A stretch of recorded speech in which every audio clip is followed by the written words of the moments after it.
So, the cow and the chickens have been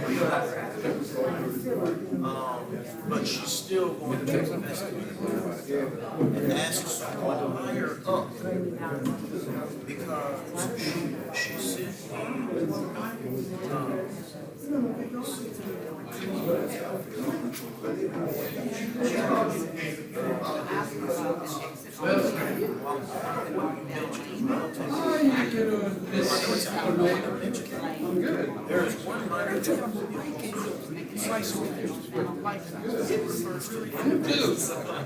I actually do have somebody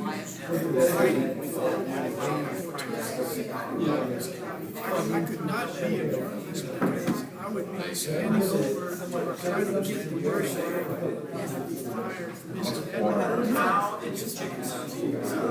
See, that's I am a lot more relaxed. Because I went for 5 days. and a cow. Stupid, early and after they're done, the rest of the day, it's good. Getting good again. Good. You deserve a break. Well, thank you. That's what I was saying.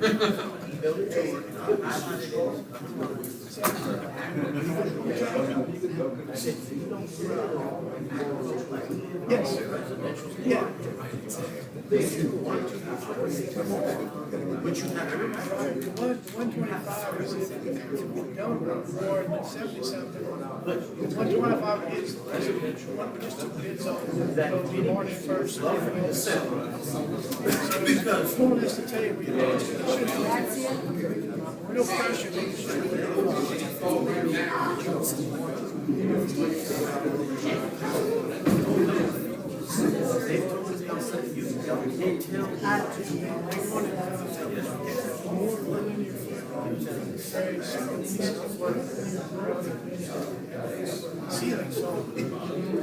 but my understanding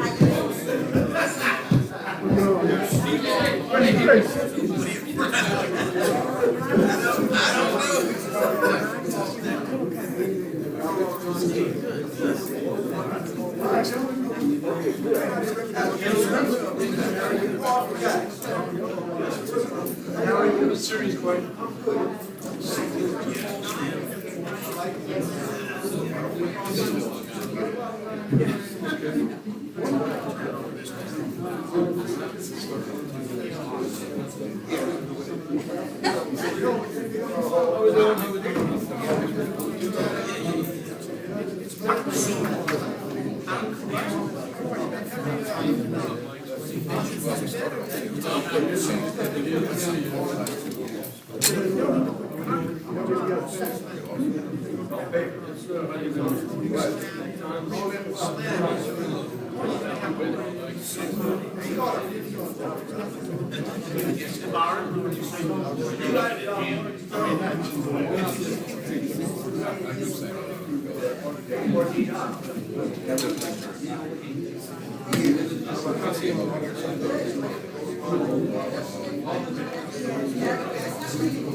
Yes, it's the truck.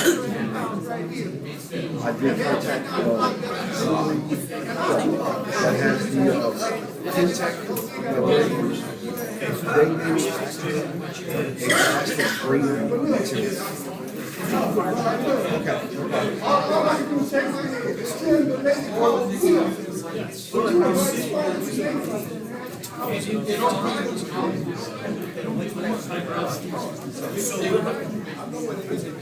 What's going on there? How you doing, sir? How you doing? Too good? Got a spring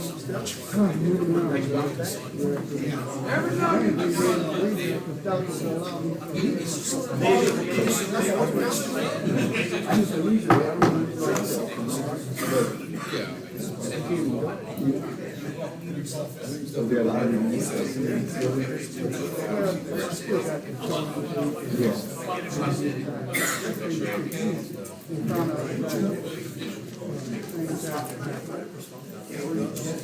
Y'all ready? We started an hour later than normal. Come on now, let's go.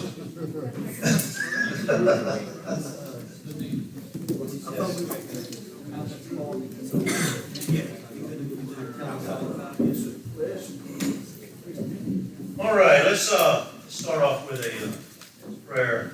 Alderman Ashby, please. Our gracious Lord, we just thank you so much, Lord, for your love and your kindness. We just ask that you would be with us here tonight, Lord, that we can make wise decisions, Lord, that would be right in your eyes. We love you and we ask these things in the name of Jesus. Amen. Amen. Pledge of Allegiance. Alderman Latchley. Allegiance to the flag of the United States of America and to the republic for which it stands, one nation under God, indivisible, with liberty and justice for all. Thank you. If you don't mind, we'll start with public safety. The Katy Parish Office of Emergency Preparedness is here, and they also need to attend another meeting at 6 o'clock. So she asked if we could take up public safety first so that she can make it to the next city council meeting. So Mr. Core, if you would, is yours. Thank you, Mayor. I call to order the Public Safety Committee meeting. We have a quorum present. And we'll begin with reports from Chief of Police Crowley. In the month of January, the officers answered 667 calls. Our traffic enforcement detail, they issued 397 citations. On patrol, they wrote 51, and a criminal citation arrest 34, for a total of 482 citations. Also, I'd like to bring up too about some vehicles. I'm currently working on trying to get some estimates on some vehicles. I have several vehicles right now that's police packages that are assigned to some of the administration. So I'm looking at maybe purchasing some state contract vehicles that we can probably purchase for a whole lot cheaper and utilize those ones on the road. Just by getting stickers. So I'm waiting on some prices. Hopefully by next month I could present it to you. We definitely gonna need some, and also would like to look at maybe us possibly putting it in the budget every year. That way it's budgeted to purchase several cars every year, to where we don't have to keep coming to the council every 4 or 5 years asking for $500,000 to purchase vehicles. If it's in the budget, it's there. We just keep it up. That way you don't have to. If you know it's in the budget, you don't have to worry about where it comes from. You know, or where you're gonna get it from, and you're not hit with no surprises. How many total cars do y'all have in your department? It's probably around 36, something like that, if I had to guess.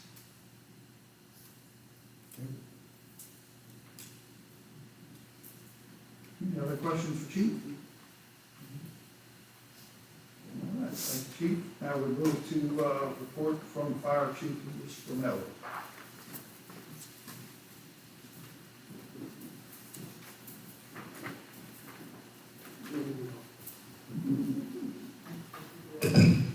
Good evening. Mr. Chairman, I would like to ask for personal privilege.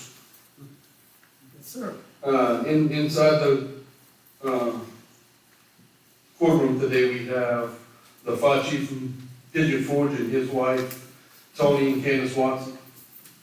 Good friends of mine. In fact, good friends of me and the mayors.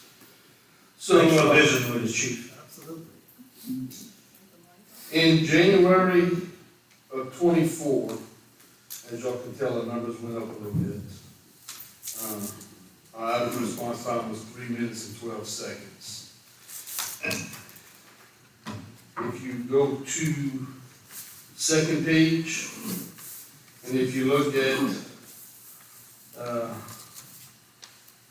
one of the calls, we had a 12 minutes and 49-second response time.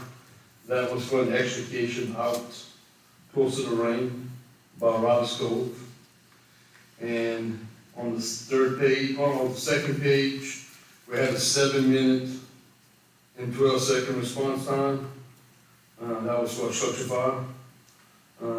They sent us to the 1500 block of West 5th, and the fire was actually on the 1500 block of West 15th. So it affected our time, so we're above 3 minutes. We had 2 hazardous condition calls, 29 rescues and EMS calls, 16 false alarms, 3 fires. The 3 fires were during the freeze. 9 good and 10 calls and 2 service calls for a total of 61 calls for January of 2024. One other thing I need to talk to y'all about is we're gonna be moving some money. Glenn, it's $11,400, right? Or is it $600?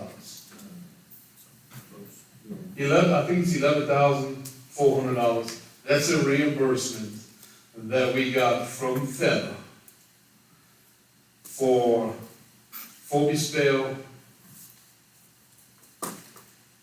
Michael Pousson, and Shannon Rousseau.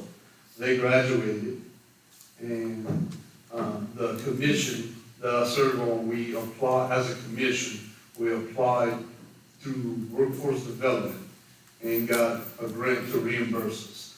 The guy that's in the cabinet right now, Eric Vasa, he's going to get reimbursed if he completes it. If he don't complete it, we don't get reimbursed. Me and the mayor talked for the last 12, 15 years. We wanted an ITS system where it's a fire extinguisher training prop that has Wi-Fi. We demoed one about 3 weeks ago, and I want to move that money over, so don't cost the city nothing. Move that money over and buy that prop so that we can go out to the public and go out to the rice mills, the hospital, Walmart, all our businesses, and teach them the proper way to use a fire extinguisher. So we need to move that money over so we can make that purchase. Monday morning we leave for Florida, and we're going to do pre-construction on the 2 new fire engines that was purchased. Not this Halloween, but last. And we're looking at taking delivery sometime in September. So, any questions? Thank you. Thank you, Chief. Next we move to City Inspector Don Duhon's report. He's not present, but he did email the report to me, which I'll be happy to read. Under animal control work orders, 11 calls for dead animals, 10 calls for cats, 30 calls for dogs, 3 calls for live traps, and 5 calls for animal cruelty. 5 citations with 10 different charges. $22 for taking in, 3 cats for taking in, 1 cat was spayed, 1 dog was treated for injuries and sickness. On the code enforcement, there were 2 uncommitted uses of property. Flood management, the annual audit was completed for 2023. Permits, 25 electrical permits, 3 fence permits, 6 gas permits, 5 mechanical permits, 8 plumbing permits, 1 excavation permit, 1 demo permit, and 5 new construction permits. On planning and zoning, there was 1 subdivide in process along Rice Capital Parkway. Storm management, the annual audit was completed for 2023. Contact us for any further information. Respectfully, Tony Duhon, City Inspector. Right. Mayor? If I may, during this, report, under permits, you see that there was one excavation permit, and I just wanna point out that, that's something we're working on.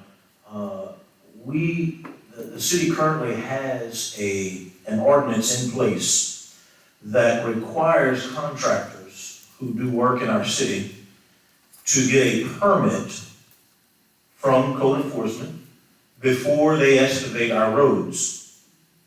I don't know if it's ever been done, or maybe it got lax for a while. But if you start getting phone calls from contractors, or maybe even some of the utility companies, they're going to be required to follow the ordinance.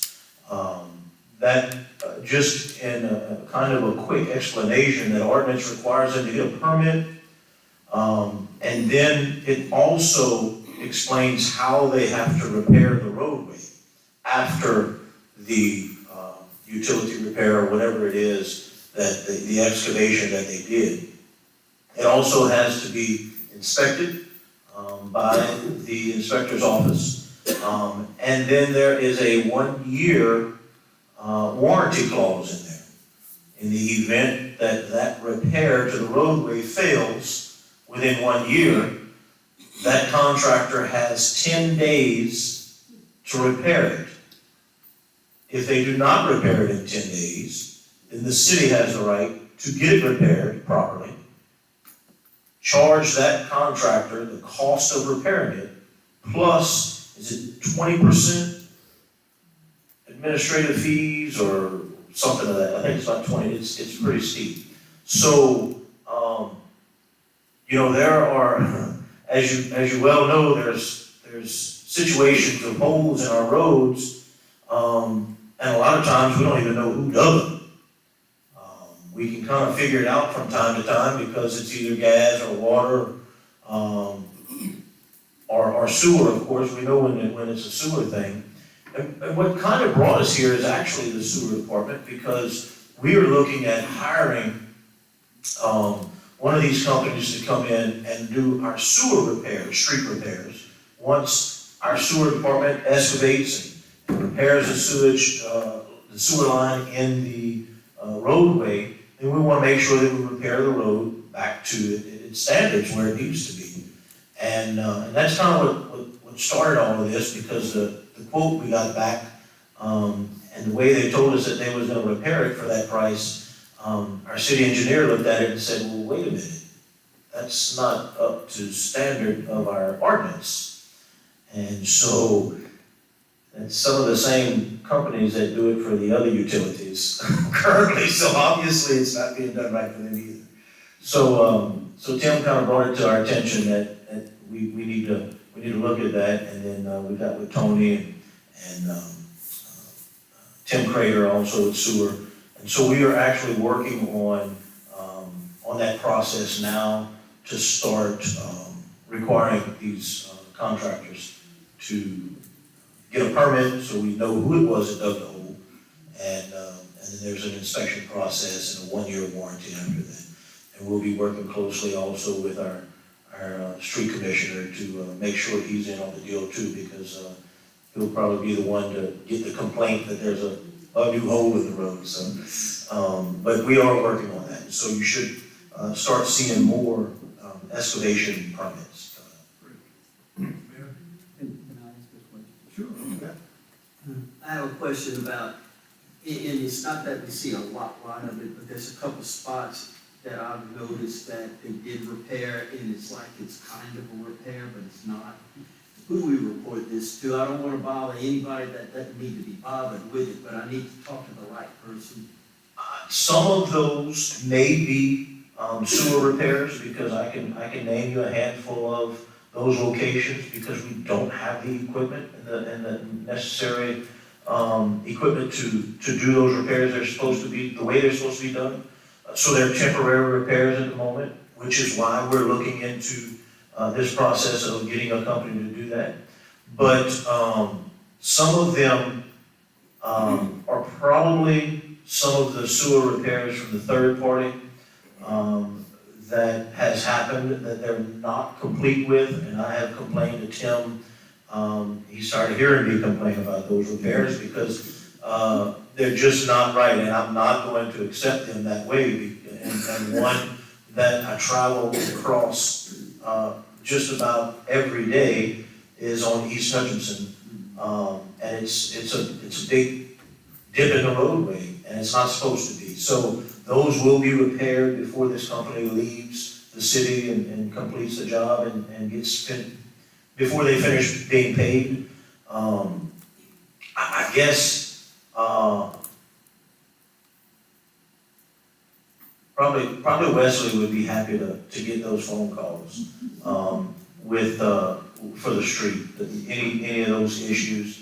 And he's gonna have his turn in your, agenda there, but in your committee, but, I'll have a few things to say about Wesley then, but, he'll be happy. That's probably who would be good to facilitate those calls for those problems. Thank you. Yes, sir. I got one. Okay, Jeff, we're gonna go back a little bit with this, street repair, which I've always had a problem with. I mean, Jim, if you remember, it got to a point where we even put in the ordinance that they had to use a specific color, concrete, was it black concrete or something? Where repair was on an asphalt road, but it was a concrete repair, Yeah. they would put a black coloration in the repair, so it didn't look so much like a repair. Yeah, but my main issue, and it's something I've been grappling with. Who would be responsible if they do a repair out there, and the only thing they got is a few cones and what have you, and someone gets hurt? Who's responsible? I mean, I ride around Lafayette, and whenever they do any work on their roads or what have you, there's a steel barricade around it, you know? So, I mean, I'm not trying to be pusher of evil here, but I have to say what it is, say it like it is. Wes is new on the job. We got people that, you know, for whatever reason it is, they don't know what to do because we don't know what to do.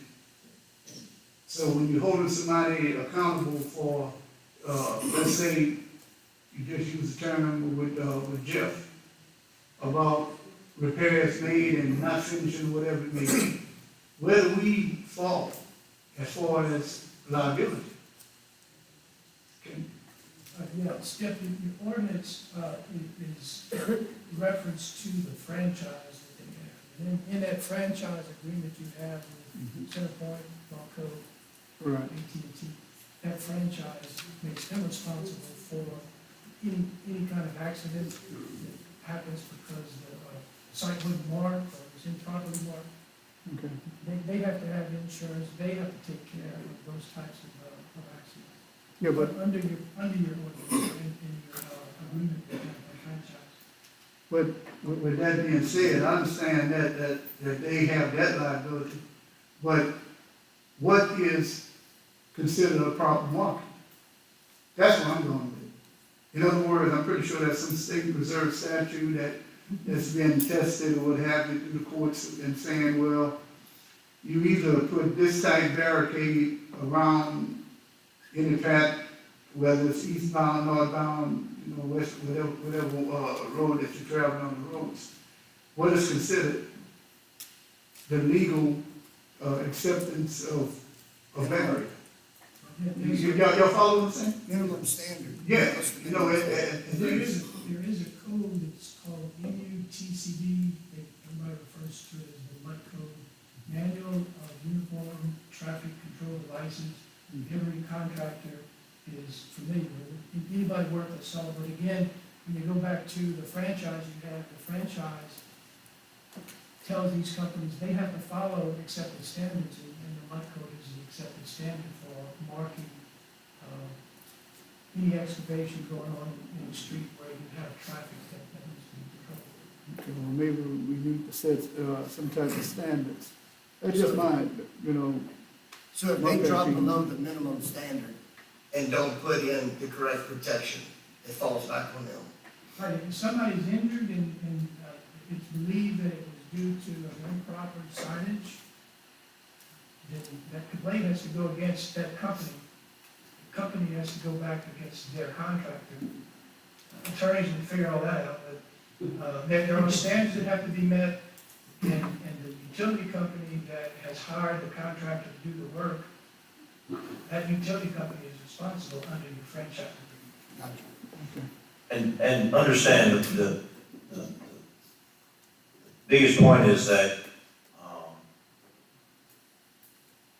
mean, I hate to say it, but we're kind of starting this now. We're starting to enforce the ordinance. We are fortunate that we have a soon-to-be official street commissioner, if you all will approve of it, that is very eager to work on things like that and look out for things like that.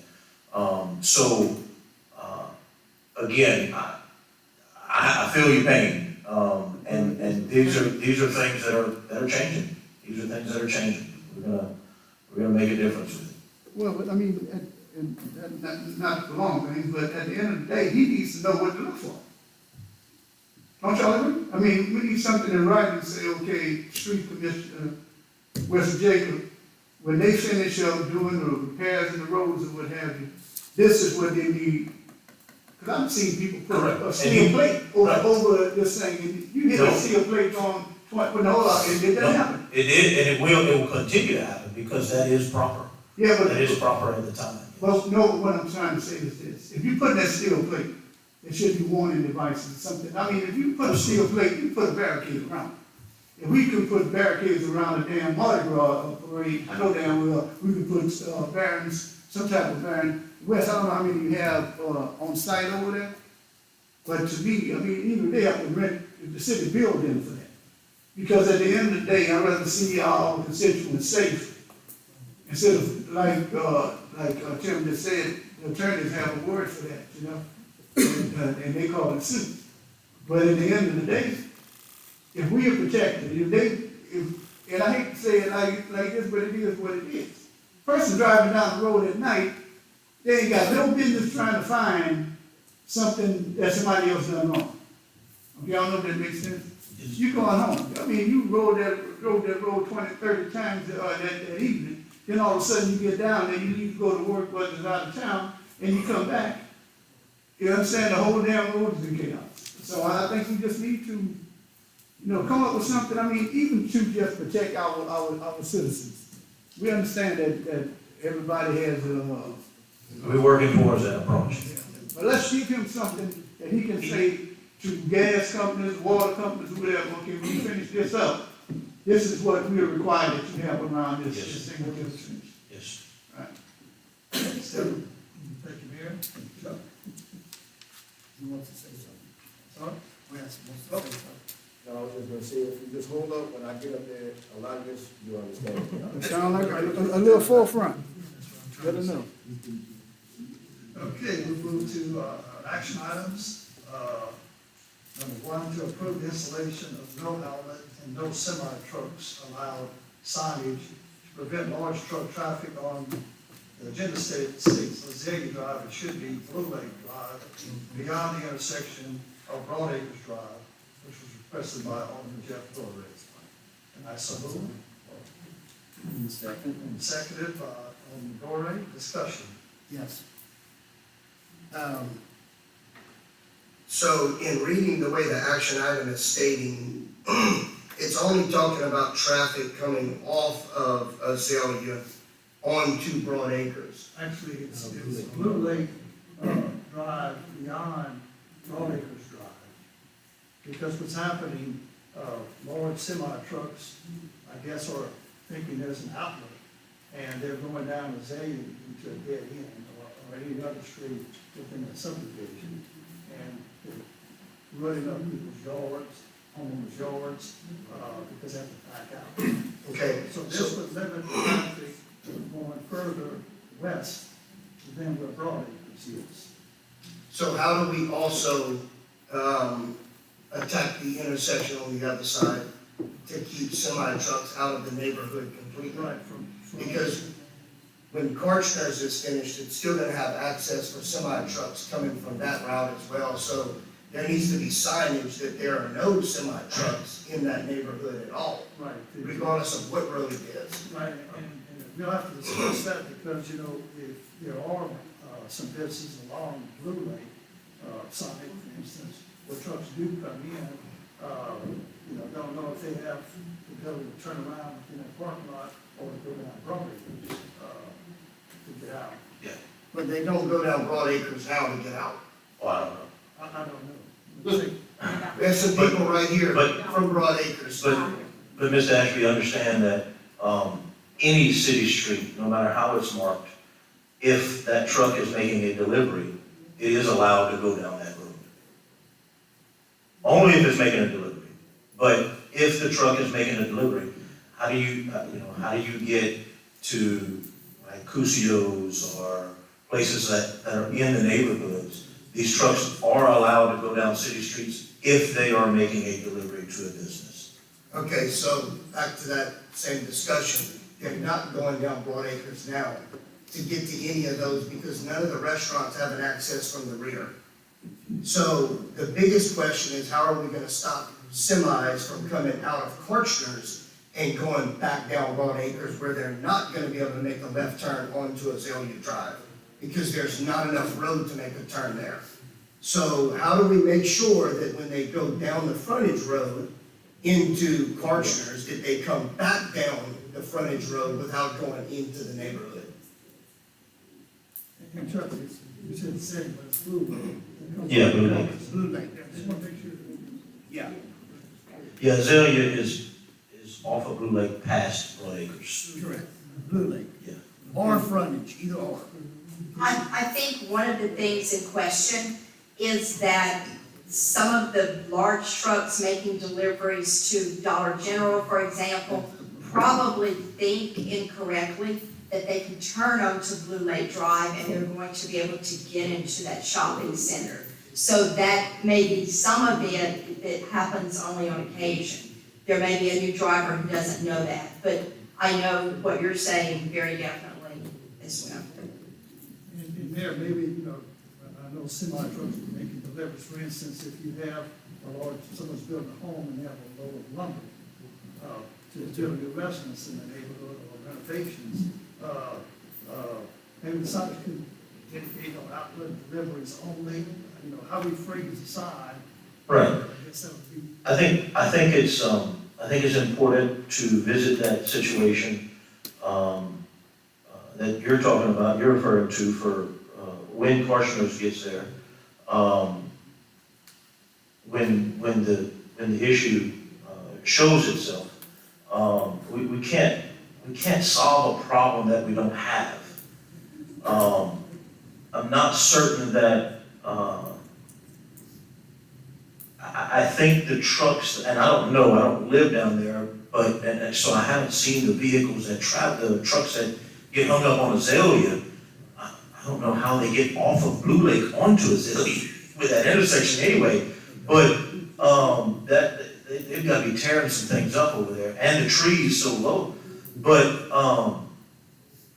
I'm pretty certain it's not, local trucks that are here. I tend to think those are gonna be some truck drivers that got off the interstate, maybe looking for something to eat or fuel or something, and they don't go to the Rice Palace for the fuel, and they turn the other way, and then they're trying to get out of where they're at. And I may be wrong, maybe these residents can explain to us which trucks are down there. I think it's important to put a note out, I think it's important to do this, so that we can warn them before they get there. I'm sure they don't wanna be there no more than the neighbors want them there, because it's gotta be, challenging for them to not only get in there, but to get out. Can we move the sign forward and say no outlet, because what you're doing with this. Well, but we'd be lying, this action item is saying, hey, don't go straight, but you're welcome to turn down Yes. this residential road. Yes. We'd be lying if we put it further towards Parkinson because there is an outlet. Or no semi-trucks. We can certainly put the no semis, is that, yeah, no semi trucks allowed.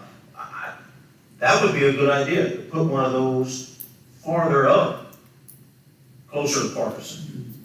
And then the no outlet past believers, absolutely. That may help.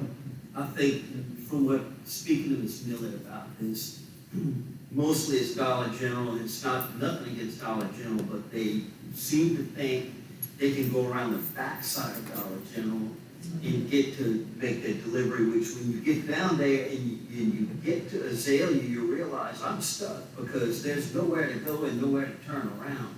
So then they're backing up and they go like in her driveway and other people's driveway and tear up the yard. But if it says no semis going back towards Azalea, but not to Azalea, and then have back here no outlet further down, like you were saying, Right. that's the best we can do. You know? And I'm wondering if we could maybe put a no outlet sign, no semi truck sign,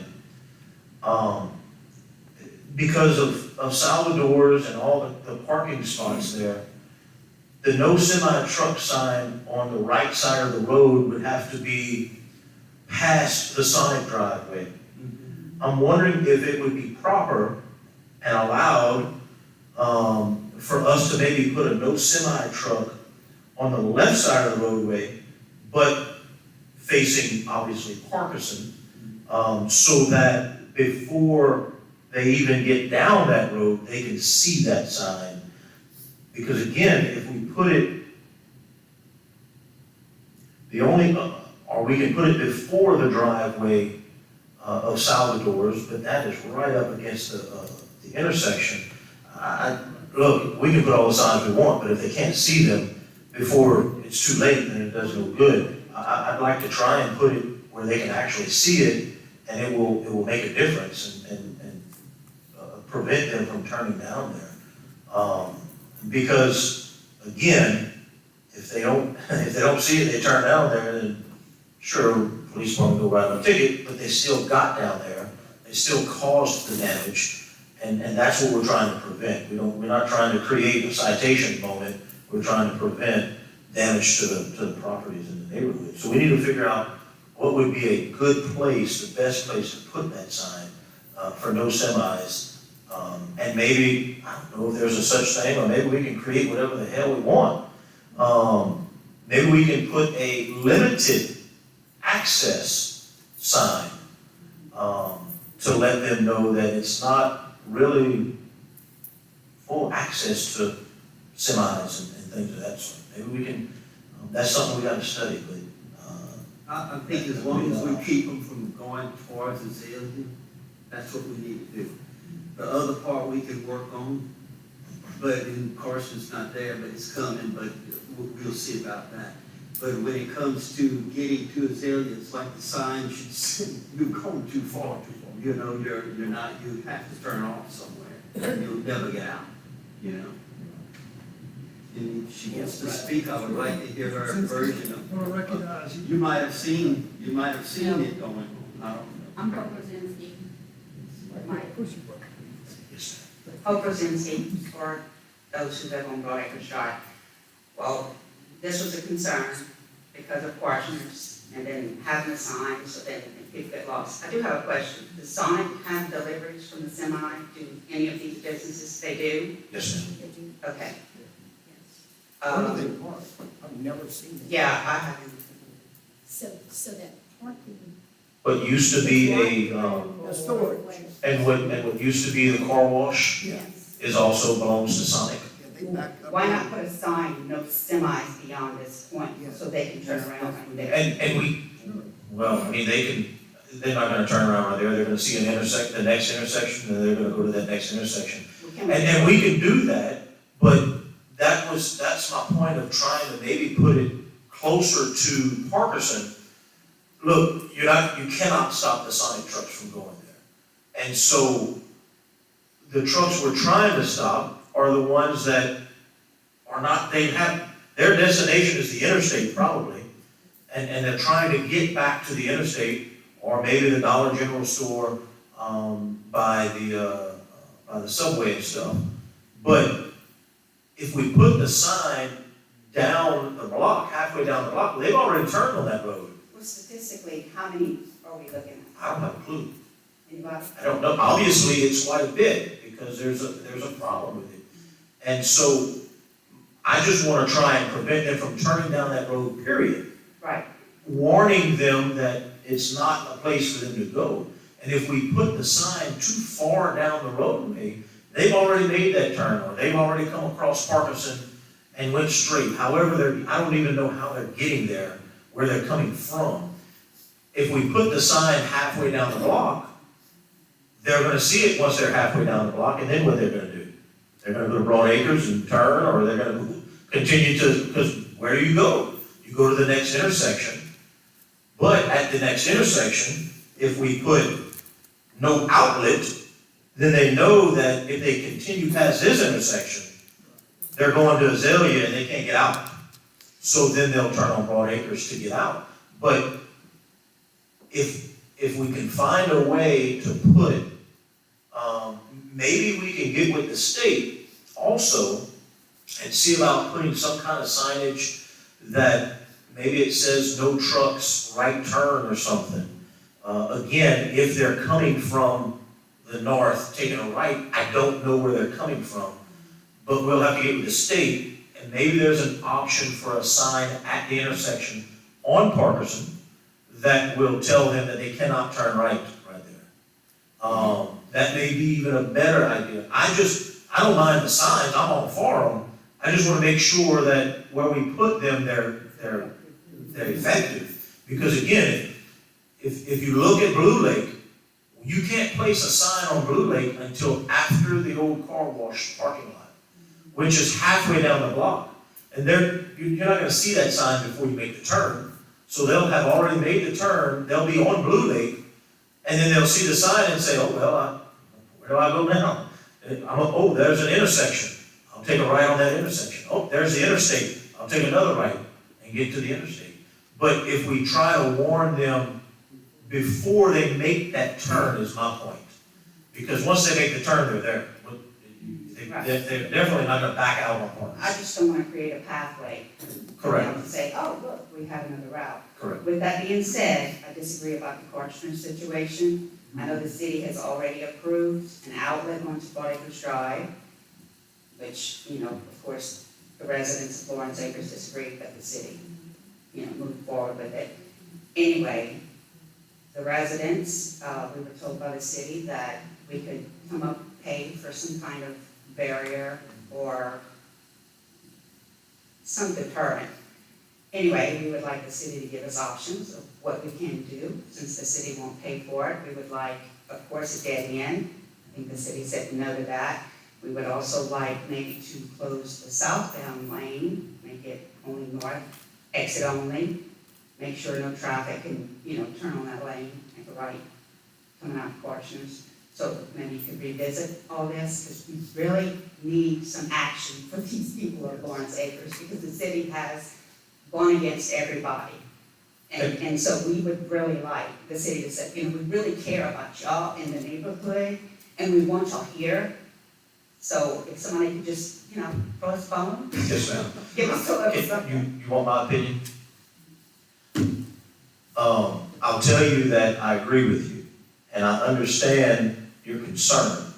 Again, we don't currently have an issue, so how do we know how to deal with the issue? We prepare, right? We prepare. So, I am all for controlling and deterring the traffic, any excess traffic going down Broad Acres from the future Karchners that currently doesn't even have dirt. Well, all they have is mud now because they removed grass. But I just don't think that we need to put a traffic control at an intersection that we don't know what the traffic is going to do yet. I And so, understand. it may be as simple as signage, it may be as simple as, like you said, a one-way, an exit only there. And that may need to be placed to the south of Karchner's driveway. That would require them to turn left only. It may be signage that goes there. My point is that I need to see what the problem is going to be before we try to correct something that we don't know what is there to correct yet. Well, I think that the residents would prefer hearing that, not that we don't have a problem to solve yet. We are diligently looking and preparing, and we will do something, is what we want to hear. Ma'am, I'm sorry, what's your name again? I'm sorry. Oh, Ms. Holt, I promise you that and I won't speak for the council, but I'll tell you that I believe they do also care about everybody in this city. I understand, at times it may not seem that way, but I promise you, we did not forget about the possible issues that are gonna come up so at is Karshner's. it too late to not do the driveway out on Broadacres? It's been approved, right? It has been approved. And the I'll state tell you- said that's strictly city's approval. The state- They had nothing to do The with state that. has nothing to do with that. I'll tell you that he is having to move things around on the property to, and another driveway on VFW. VFW Drive is a state road. Right, and they only allowed one. And so he's having to move things on VFW Drive, which I asked him from the beginning, is there any way possible that you can do this without an exit onto Broad Acres? And he said, Chad, I will look into it. I will certainly try. If I can do it, I'll be happy to do so. He said, look, Part of that, he said, no, wasn't an option. he did not tell me that. He come sat in my office, him and I talked about it, and he was happy to look into it and try and do it. And actually, he told me that he doesn't mind. He said, I don't mind. That's not a problem. And tell He them said, to do it. let's get it built. But once he had the meeting with the state, things changed there, and it's too tight for everything to go into one driveway. So What's the width? Is there what? a width of the driveway? What's the state? Oh, the width doesn't matter. So It you doesn't can matter. make extra wide on the echo. The property and having the traffic go around the building, drive-through and things of that sort, the layout of the property, he wasn't able to do it with just that one entrance and exit on the other end. Now, I'll tell you that there has been some hard feelings in that deal. Absolutely. That property will never, ever be anything else in the city of Crowley except commercial.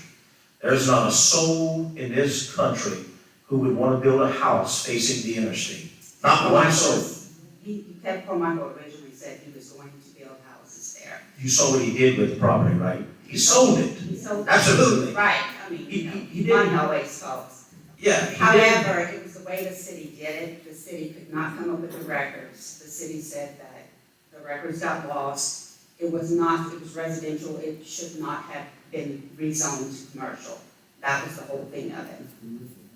Nobody could ever find proof. Everything got shoved away. Yes, ma'am. Prior to you, I understand, we don't need to revisit this. No, but Moving forward, I want to assure you that that is absolutely a concern.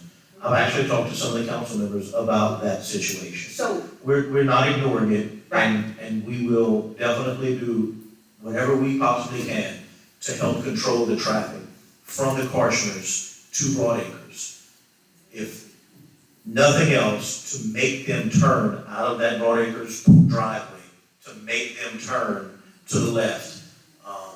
If that's the only option, then we will visit that. I am 100% I want to do that, because, look, I preach this all the time.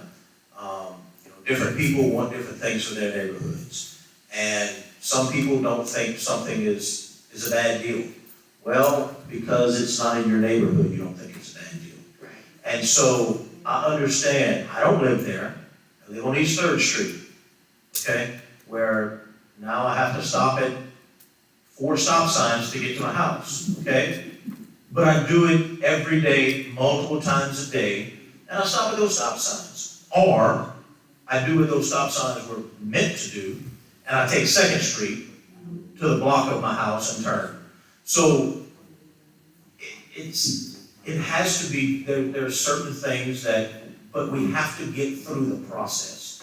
And all I'm asking is that give us time to find the best solution for the possible issue that's going to come up. Right, and let's just remember, Crowley needs to be for neighborhoods, and the concern was that this is along one of the better neighborhoods. I'd be willing to think that Azalea is gonna end up with a gate in that fence to get to that business that is so controversial.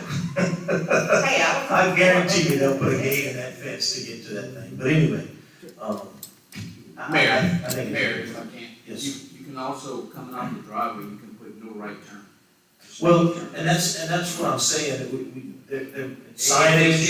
if the property owner still turn down that road and don't go through that parking lot and come out and just turn onto the Sure. road, yeah, it'd be fine. But when you come out the parking lot, You have to no take a right left. turn. You have to take a left. That's what very easy to do. And we may even have to put some traffic deterrents or Right, control or whatever in the roadway itself to allow only northbound traffic to get to that intersection. And then somebody coming out of that driveway would have to turn left. But again, we need to see the situation before we make, we can't plant a tree before we know where the building is gonna be.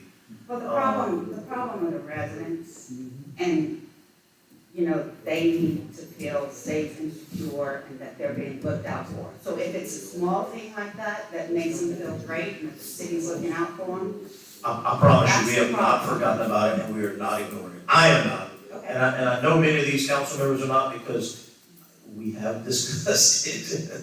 We have discussed it over and over again. Many of them have asked me about what's going on. And you maybe don't wanna see me anymore? I don't hide it. No, you're welcome to come to all the meetings. I encourage you to come. Okay, well, thank y'all, appreciate it. Yes, ma'am, thank you.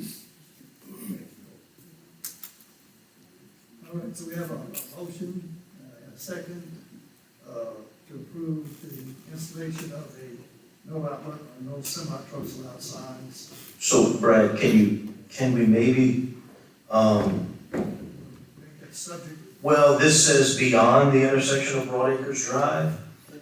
If, again, that's what we were talking about, if we put no semis beyond the intersection of Broad Acres, then they've already gotten there. Let's see about, if I could suggest that you go ahead with the no outlet and give me time to get with the state and find out what kind of signage options we have for Parkerson at that intersection. Because again, if we put the signage beyond Broad Acres, they're there already. So we're not helping Broad Acres out with the semis.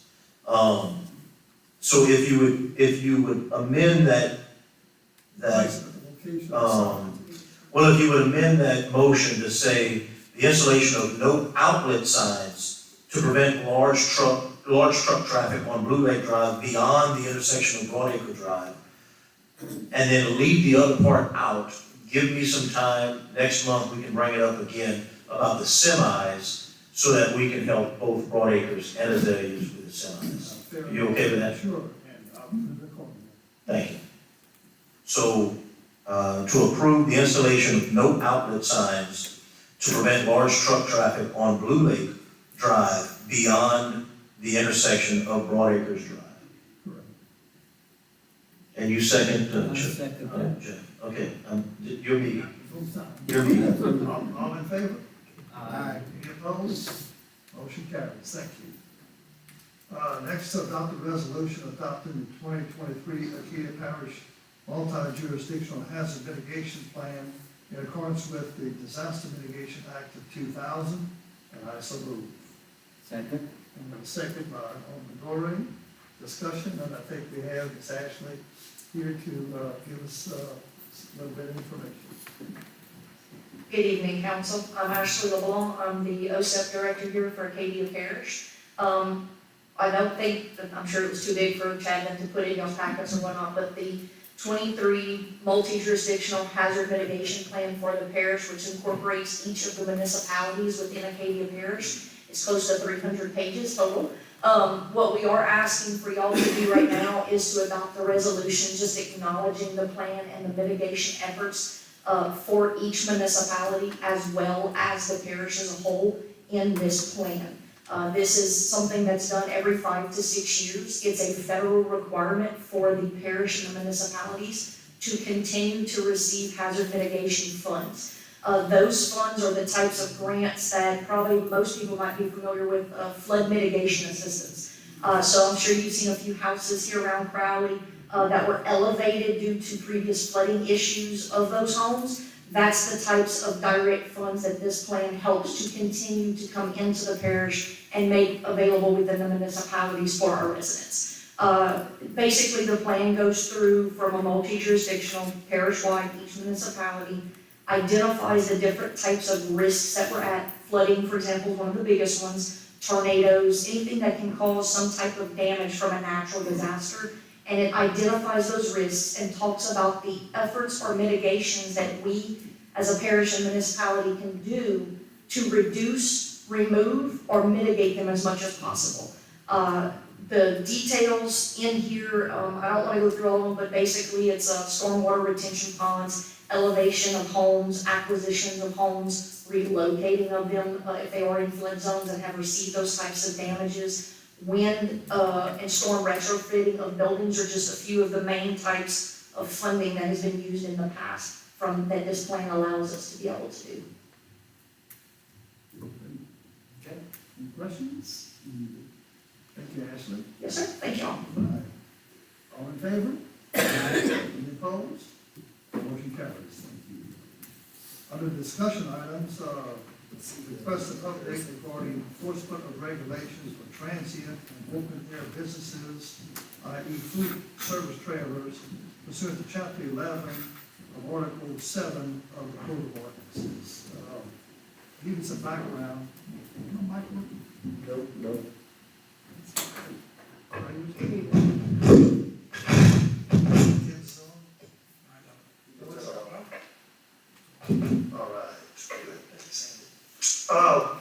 To give some background, last year this topic was discussed to address concerns and questions from local restaurant owners and the public regarding 3 items. Number 1, public safety. Are these meals being prepared in compliance with state health codes? Number 2, do these businesses have current occupational licenses and permits to operate in the city? And 3, are these businesses collecting and submitting sales taxes? Mayor, I don't know if our code enforcement division or the police department has looked into this since we last discussed it. I don't think we have. So I'll tell you this, I've been getting some phone calls from some of the restaurants. Obviously, code enforcement office, and so is Board of Health office, they're closed on weekends. And that's when these trailers are operating. But I did check on one, actually 2 of them. And one of them, I called Tony on a Saturday, and I gave him the name of the trailer, and he said, yep, I remember, they have their occupational license. Now, they're paying taxes at the school board, that we can track. But we do have to get a tax clearance from the school board to give them an occupational license. To give them an occupational license, they also have to show proof of their Board of Health stuff. So, that particular trailer, I don't remember the name of it, I think someone told me it was from Lake Charles. It was a very large trailer that was at O'Reilly a few weeks back. That one's legal. They have an occupational license, they have their stuff from the Board of Health, so they're legal to operate. There was another one that was, this was a couple of weeks ago, that was selling chicken sausage gumbo and potato salad. I walked up to the trailer, and again, I don't remember the name, ate lunch, something or another, she told me. And they had a pot of gumbo on a stove in there, and some little plastic containers with potato salad lined up on the countertop in the trailer. It was cold outside, so it was a great day for gumbo, and I asked her for her occupational license. And she says, oh, well, my son has all of that. I said, well, you need to have all that with you. You can't operate without, where's your Board of Health license? Well, I'm gonna have to call my son, he's working right now. I said, ma'am, you have to have all of that stuff in your possession when you're operating a business. And so I got back in my vehicle because it was cold, and I called Tony, and I gave him the name, and he said, no. He said, we only have, I think it was 2 or 3 food trailers that have registered with the city. And he said, that's not one of the names. So I was in my truck for a little while talking with Tony about different things like that. And she ended up walking up to my vehicle, and she says, hey, I called my son, and we have one for occupational license in Vermilion Parish, but he can't come right now. Do we need to go get it? I said, well, you're not in Vermilion Parish, so you don't need to go get that occupational license. I need an occupational license for the city of Crowley, and I need to see your Board of Health certificate. And finally, she said that she didn't have it. And so I told her, I said, she said, well, can we finish today? I said, no, ma'am, you can't sell another item. I'm sorry, but you have to go. Look, our restaurants in this city that operate every day have to deal with the Board of Health. They have to have all of those certifications. They have to have an occupational license. And they have to pay, they don't have to pay, they have to collect for us sales taxes. And it's an unfair advantage if somebody can come in with a trailer, cook a pot of gumbo at home, and sell it on the street corner, and obviously not pay any sales taxes. But also, like you said, most importantly, the health of our citizens. Yes. They're not held up to the same standards, and operating a brick and mortar store is very expensive. And it's tough to sell a bowl of gumbo and potato salad for $10 on the side of the street or in a restaurant because it costs a whole lot more to operate that restaurant. So it's not fair to our restaurants. I am working on myself, checking them out on weekends as I'm all over the city, many weekends. And so when I see them, I'll walk up to them. And I'll call Tony and he'll answer and he'll know the names that these people give me, whatever name they give me. I give it to Tony.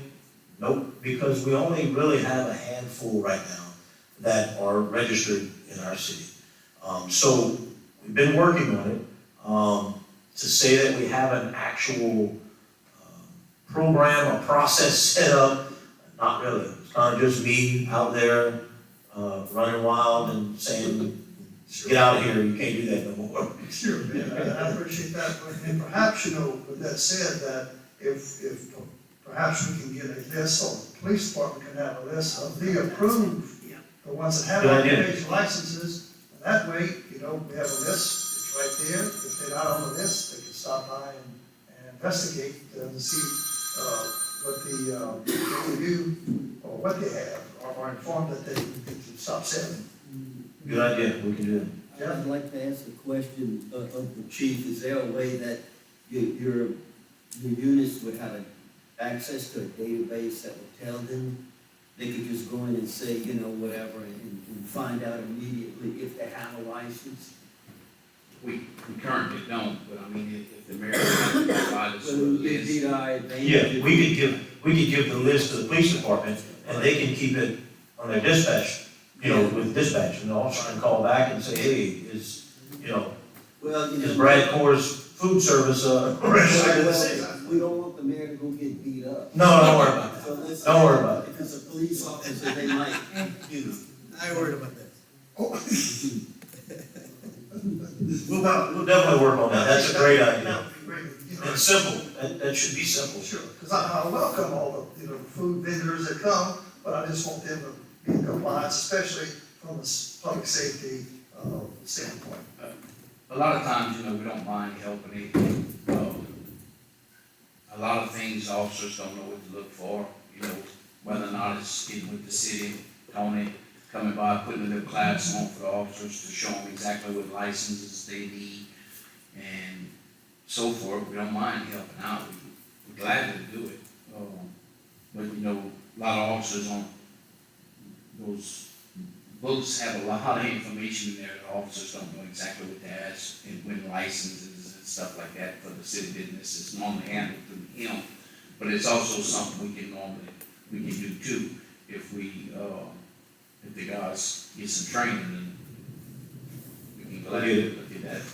And Jeff, the ordinance pretty clearly states that they have to have those, occupational licenses, permits from the state displayed all the time. But sometimes their son has it in. Well, it's like having your driver's license, they have something. Then haul your trailer to the Pavilion Parish and pick it up.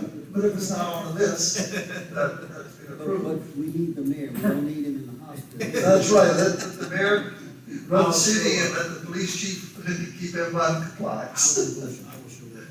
Thank you. Mr. Hoosiers.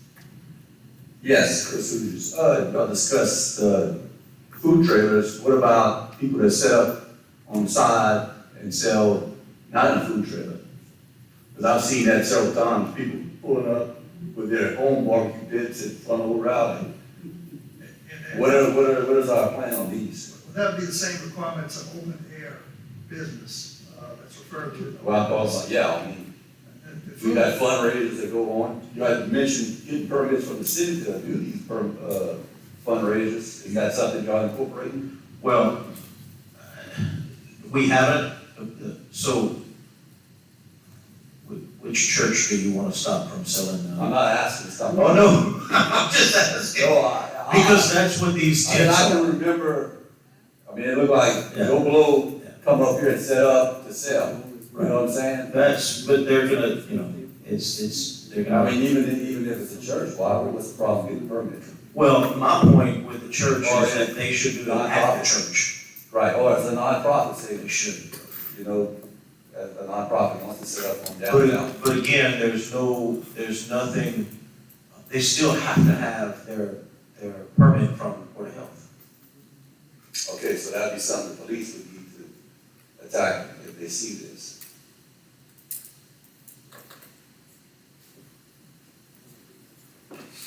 Well, I mean, it all falls underneath the code enforcement, but, you know, it's not something that's out of our realm.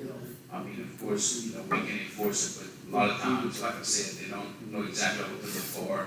And you'll have sometimes people that pass and, families will run a little, to help cover the burial costs, they'll do some little food sales and stuff like that, you know, so it's.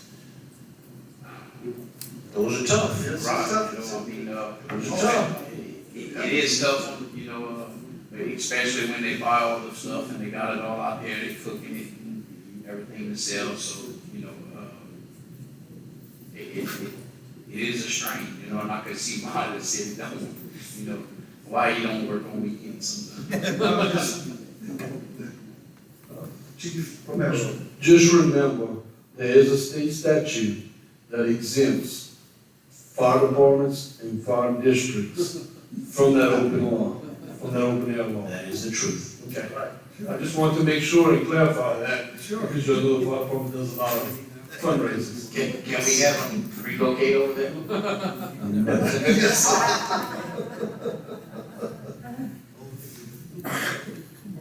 We talked about people buying their food and setting up. In order to set up, they have to get permission from the property owner or business. So if the businesses are informed of what's required, we wouldn't have that problem. Yeah, that's how I said, educational. Yeah, but as I said, businesses need to be informed what they can allow in front of their business. Yeah, and there's not many of those businesses, that may be something we can work on and try and go visit those businesses. For me, that's all I have for the Public Safety Committee. Thank you, sir. Public Works, Mr. Doré. Thank you, Mayor. I'll now open Public Works. First thing on the agenda is Public Works Director Albert John, which will be you. Oh, He That's has right. back, he has Albert. back for us. yeah, Albert couldn't make it this evening. Let's see, he says several things happen with the street. Okay, street sweeper. The street sweeper is working right now. It does need some attention, but we have it working to be able to use it tomorrow after the parade, and then again Wednesday morning. We chose not to overnight the parts because of the expense of it. So we're waiting a few days for the parts to come in, but it is working in order for us to get the Mardi Gras celebration cleaned up. A couple parts can come in this week to replace worn parts of the sweeper. Also, I was going to mention the exit, I-10 westbound exit pole that's knocked down. He has contacted EP Bro contractors for an estimate of repair and expect to have this estimate in the near future. Just FYI, all of those lights on the interstate belong to the city of Crowley. We are responsible for repairs, maintenance, anything that happens. One of those light poles on the East Crowley exit westbound, the very first one, has been knocked down. How, we don't have a clue. But he has contacted the electrician and he's waiting on a price for that. After speaking with them, he was told the delivery time has been around 12 weeks for them to get the replacement poles. I would appreciate you giving the council my report today, as my back is giving me some trouble today. That's pretty much it from Albert. Everything else is running. Mayor, I have a question about that Yes. same location.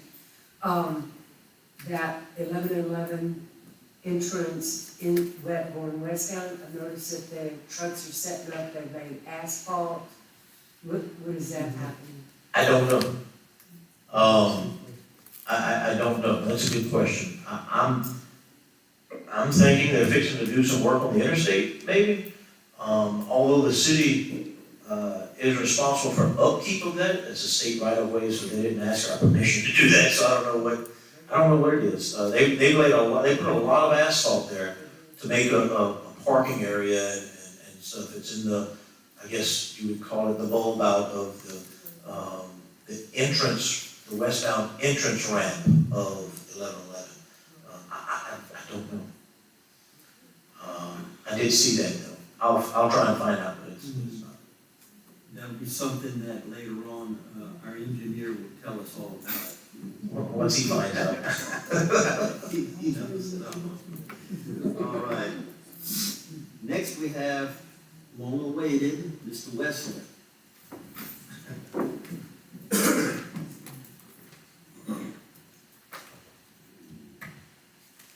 Oh, how y'all doing?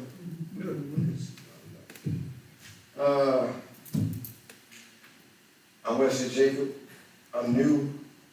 There's a million things that I don't know. The mayor keeps saying anxiously, I'm a worker. So I've seen some of y'all down the road, I've spoken to some, sent out an email. It's gonna take me a while to know everything, but just know that I'm working on it. I have some information for y'all here today.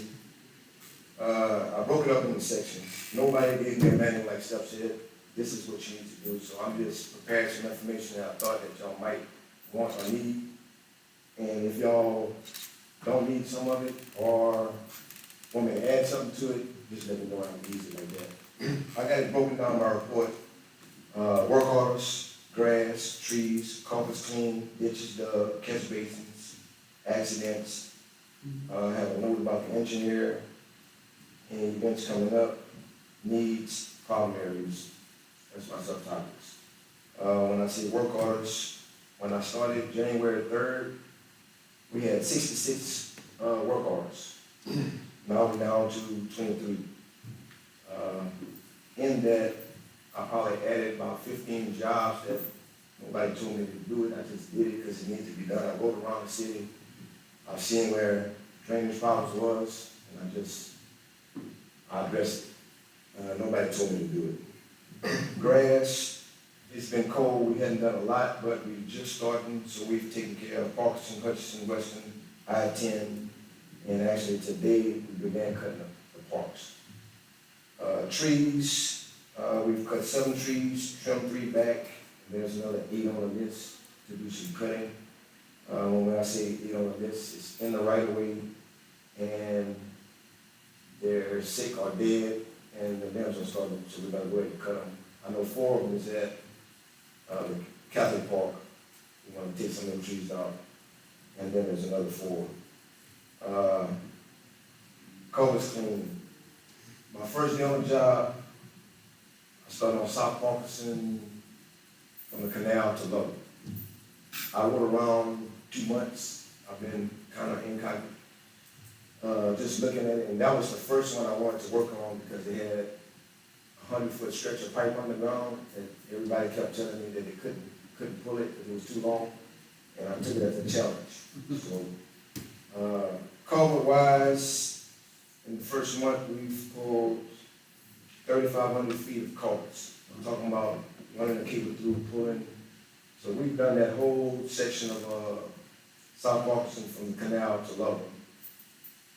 Pulled, dug ditches, got the drain, everything is running through. We've done numerous of them. I don't want to name them all, but problem areas that I saw. On the corner of E and 6th Street, everything was blocked up right there going to the canal. Shady Oaks, it's gonna be a problem at the end, I'll tell you about it later. But I've been around and we've been hustling. Ditches dug, approximately 1,500 feet of ditches we dug, and that's gonna be a problem, and I'll tell y'all about it later in my problem areas. Catch basins, we built for 4. Accidents, we've had 1 accident, we know Parkinson, busted glass of a car. Engineer, Mr. Meters helped me out a lot. There's some issues with the dry wells on Hutchinson and 17. And we've addressed both of them and actually going back to do some more honing out. And as well as, he's noticed that further on 17, right around that underground canal, that we have to put another catch basin over there to help some of that water relief out of there. Upcoming events actually started again today on Front Street, trying to relieve some of that water that's getting back, that's geysering up by Double L, trying to relieve the water to go towards G from HIJ, going back that way. So that's a problem, not a problem. A project that's upcoming, but actually started today. And that also is gonna take part of that big project that we have on J to go under the railroad tracks and tie all that in. So this is like a Band-Aid to help Double L from flooding right now. And then eventually, once the budget and everything is cleared, to do that other main phase over there, another one. I got needs on here. Everybody's talking money. I'm just the opposite. I'm gonna just say, I understand y'all going through the budget. I'll wait until the end, but right now, I tell y'all, I'm wasting a lot of time having to wait on stuff. just to give you an example. Right now, we have an excavator, dump truck with a trailer. We have to take the dump truck, load up the material, put the excavator on the trailer, go to the site, start the work. If we run out of material, load back up, go back, take the machine off, load up. So it's just a lot of back and forth. So I'm gonna need some equipment, but it'll come later, and I have all of my ducks in a row. And once the budget comes out, obviously I'm gonna need some more people.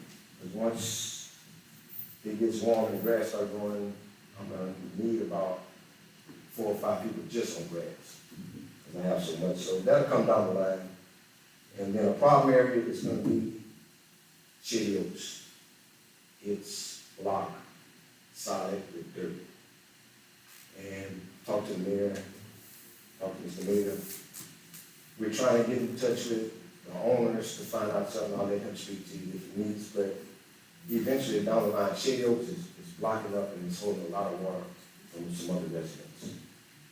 So with that being said, anything dealing with the street, feel free to call me. When I'm not at work, I am at work.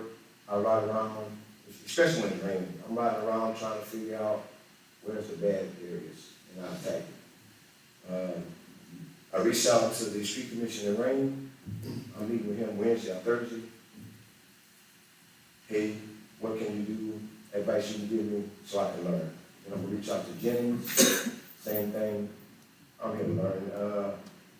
It's been a challenge, but I like it. Any questions? Yeah. I want to make a comment on what you just dictated to us on, but let me say this right here. I applaud you for the conversation that we had. We had a good conversation, and I applaud you for being proactive to a lot of things. But mainly, people get intimidated when they have to make a report to this council. And I'm speaking to me, I don't know how y'all feel, this is my way, okay? I don't want to micromanage today. Okay, a lot of stuff that you have right there, I appreciate the fact that you let me know, and I'm pretty sure the council members as well. But I want to say this right here, and I hope I'm in agreement with everybody here. We're looking for success stories. You know what I mean by success stories? All the good things that you do for the city, that's a success. When you do it for the constituents, that's a success, you know? And this council is here to make sure that you get everything you need to succeed. I want to make that clear. I mean, that's the way I form my day-to-day, is to make sure that if you need something, you let us know. The prior commissioner, well, I'm not going to go there because basically everybody has a different way of doing things. But you're off to a hell of a start. And I do appreciate everything that you're doing. But I would tell you like this, pace yourself. Because what's going to happen, I'm going to tell you now, listen to me and listen to me well. We don't need you burning out. Okay? You know, I mean, everybody, you work an 8-hour day on the clock. What you do with your personal time is your business. I appreciate that you want to get out there and do it. But me, myself, that's all I'm interested in is success stories. All right, I got you. I understand what you're saying, but me, I'm behind the 8 ball. There's a lot of stuff I need to learn. So Oh, yeah, well, learning not a problem. Learning everything. Y'all not gonna get it forever. I got you. And I'm glad you mentioned that y'all would be there if I need, when I need. Yeah, y'all we here gonna for be. And like I told the mayor, we talked, it's not about the money. I took a little bit of a loss, but it's about, how can I say it? If you're not part of the solution, you're part of the problem. That's what I look at it. So instead of saying, why they don't clean the dishes, or why they don't do this, and why they do that, when I was presented with it, I thought about it, I was like, well, why not be part of the solution? So if I come to you and say I need something, it's not that I want it, I need it. There you go. Because I'm not gonna work hard, I'm gonna figure out a way to work easy and get the job done. And I just showed y'all in a month's time what all we did with, I took my tool trailer until we got approved to buy some tools, and we used the tools, and I'm teaching them how to build catch basins, and how to do this, and how to do that, and this is the way I want it. I changed a lot, but not disrespectful, just, we need to be more efficient. Good point. All right, so we getting some tools, but I'm gonna need, that's my part, and I'm gonna say this, I'm gonna need some equipment because it's a lot of wasted time. Any other questions? I got one question. He's the pace car that's always gonna beat the champion car. He don't know what pace means, but he's great. In his budget, he was talking a while ago about, needing some employees. How many openings does he have in his department that's not filled, that's already into the prior budget? That's another good question, and I've said that, a couple of times. We're getting closer, we're really close, but, the previous mayor gave some salary increases to people, without amending the budget, and that money was in the budget, but there were open positions. So it basically took from those open positions to fill the salaries of those that were there. So we've got to get to a balanced budget so that we can. So currently, there's still open positions, but there's no money Yes. allocated. He's maxed out on his allocation. There may be some money in there, No. yes. No, I'm not maxed out, but I only have $42 an hour I can spend right now. So right now, I'm hiring part-time only at $13 an hour until the budget, the audit, everything is over with, and then I'm gonna come here and say, all right, this is what I need. When I come, that's what I need. Right now, I'm working with it, I'm good. Thank you for taking this job, because I know what you've done before, so thank you. Yeah. You're a great addition. Anybody else? Yeah, I'd like to echo Chuck's comments. Russ, I've known you for many, many years. I know your work ethic. I know that you do things right.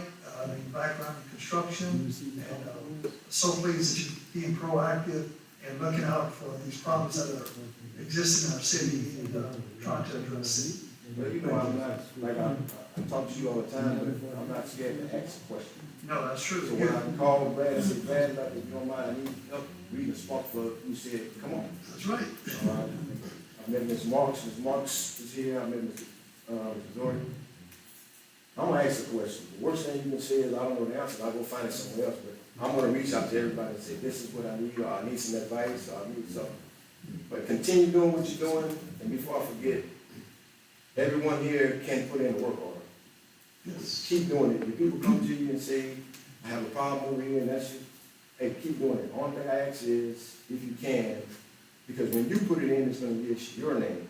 Like, when Brad calls it in, it's gonna say Brad Cole calls it in, but it's gonna shoot the address. Just put your person, the homeowner's contact information in the comments, so when I get there on the job, I don't have to call Chuck and say, Chuck, can you put me in touch with this person? I can just call them straight. So when you put a work order in, I'm going. But I don't wanna have to call you. I wanna have to call the homeowner because, again, there's a lot of wasted time. I have to call you to call them to get back to me. So put your work orders in, keep doing it the way you're doing it. Just at the bottom, if you can, just put a contact information of who I need to talk to once I get on site. And Ms. Marks, I met somebody in the yard one day, on my day off, and it was raining, and I stopped and I talked to him, and I went on the property, me and Mr. Mayor went on the property. I think I got a solution, there's a cheap solution for that problem, and I'll let you know how you made it. That's really great.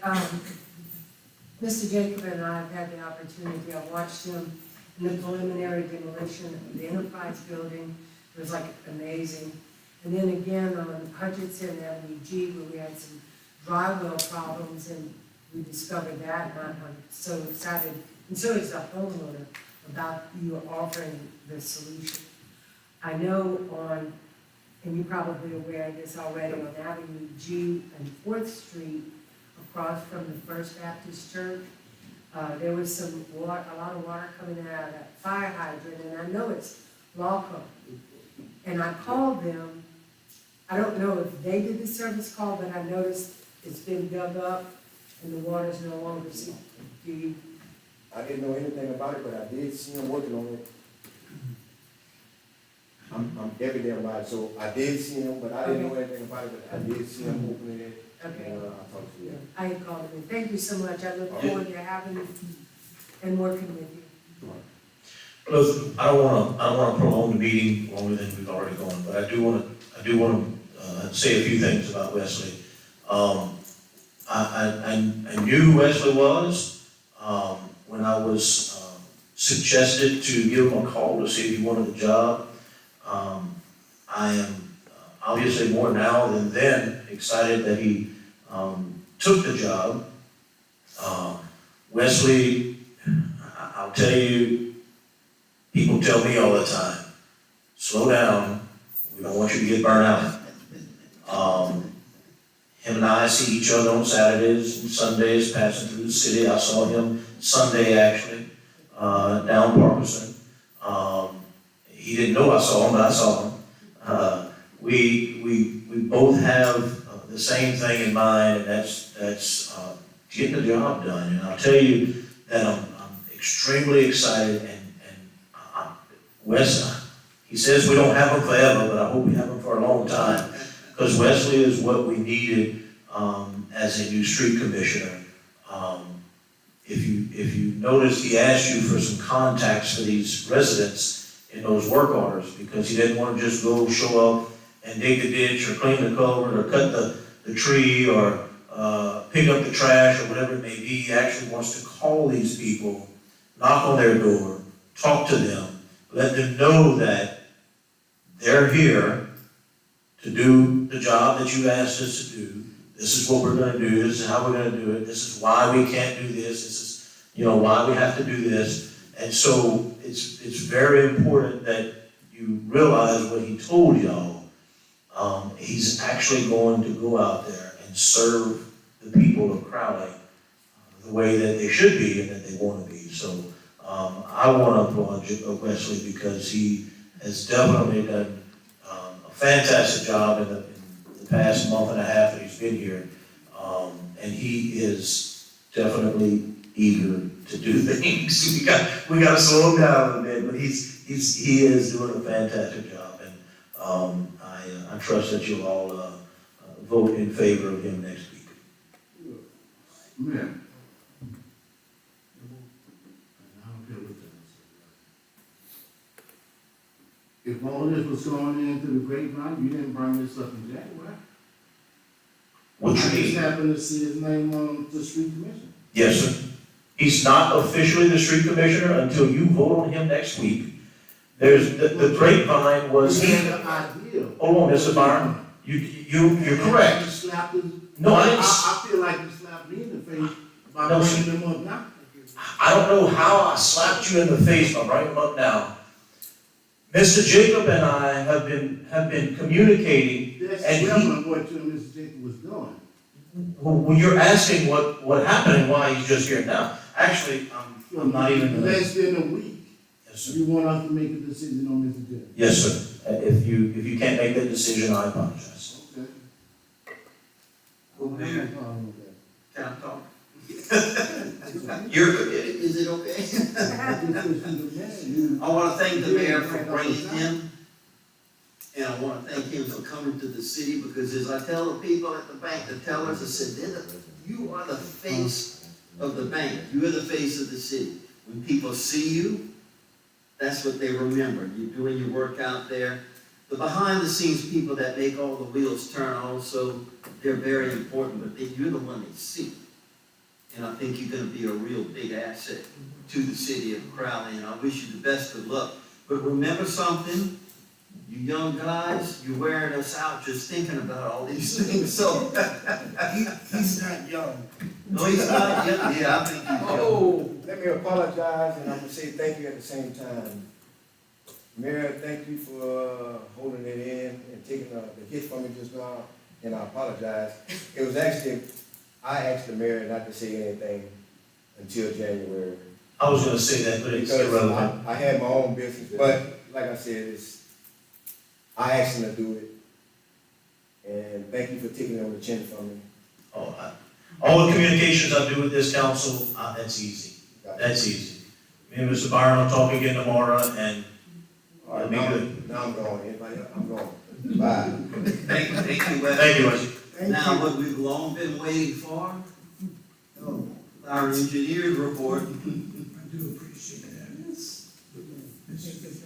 Yes, you have my report. I have only 2 action items. And in my report, they are shown on page 3, the top. You have some supporting documentation that I sent you last week. It's gonna look like this. This is for the material bids that we return. And then the other is gonna look like this, and this is gonna be related to the pavement crack treatment work order. I have some numbers at the top right that I'm gonna refer to those pages. We took bids on materials on February 2nd. The results are embodied in pages 2, 3, and 4 of this handout.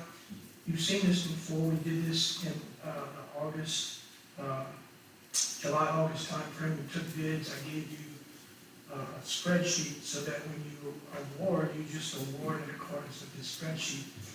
And I'll go over with you what's in yellow are the low bids that we recommended that you approve and award contracts to those material suppliers at the top of that, each of those cells. What's of interest, I think, before you do anything, is if you'll turn to page 5 and look at pages 5 through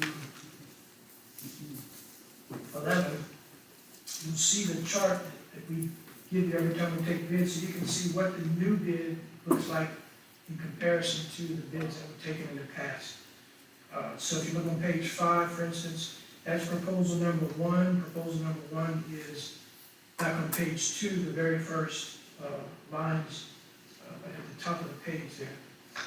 And you can see that our low bids on surface course aggregates, this is 610 limestone, went from 49 to 49.95, and that's on a per ton basis.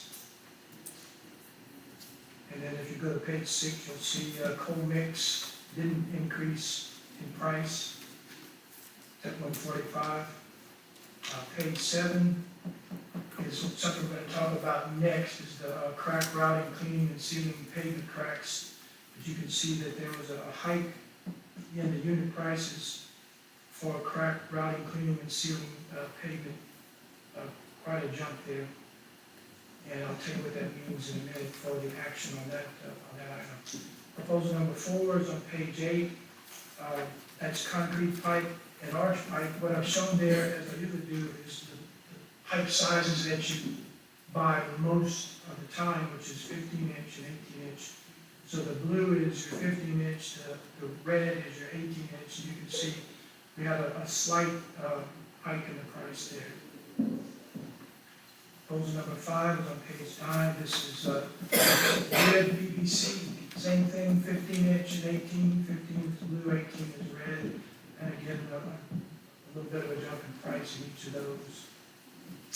Proposal number 6 is on page 10. This is Portland cement concrete and flowable fill. What you see in blue is the concrete, what you see in red is the flowable fill, and those prices are stable from the last time we bid. And then proposal number 7, we took bids on hot mix. We always do.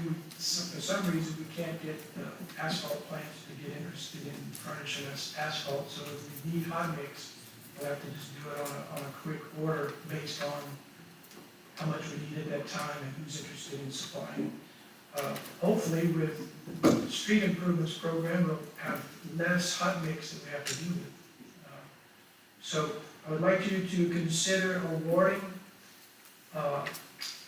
contracts for the fiscal year 23-24 materials purchases for the period of March 1st of this year through August 31st of this year in accordance with bid tabulation and recommendation.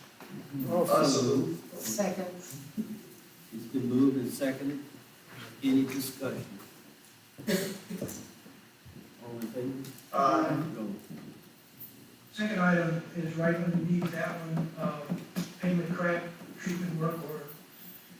This would be a contract work order. You already have a contract with this company. And going back to the pages we just got off of, we have prices with a company called Strike Force.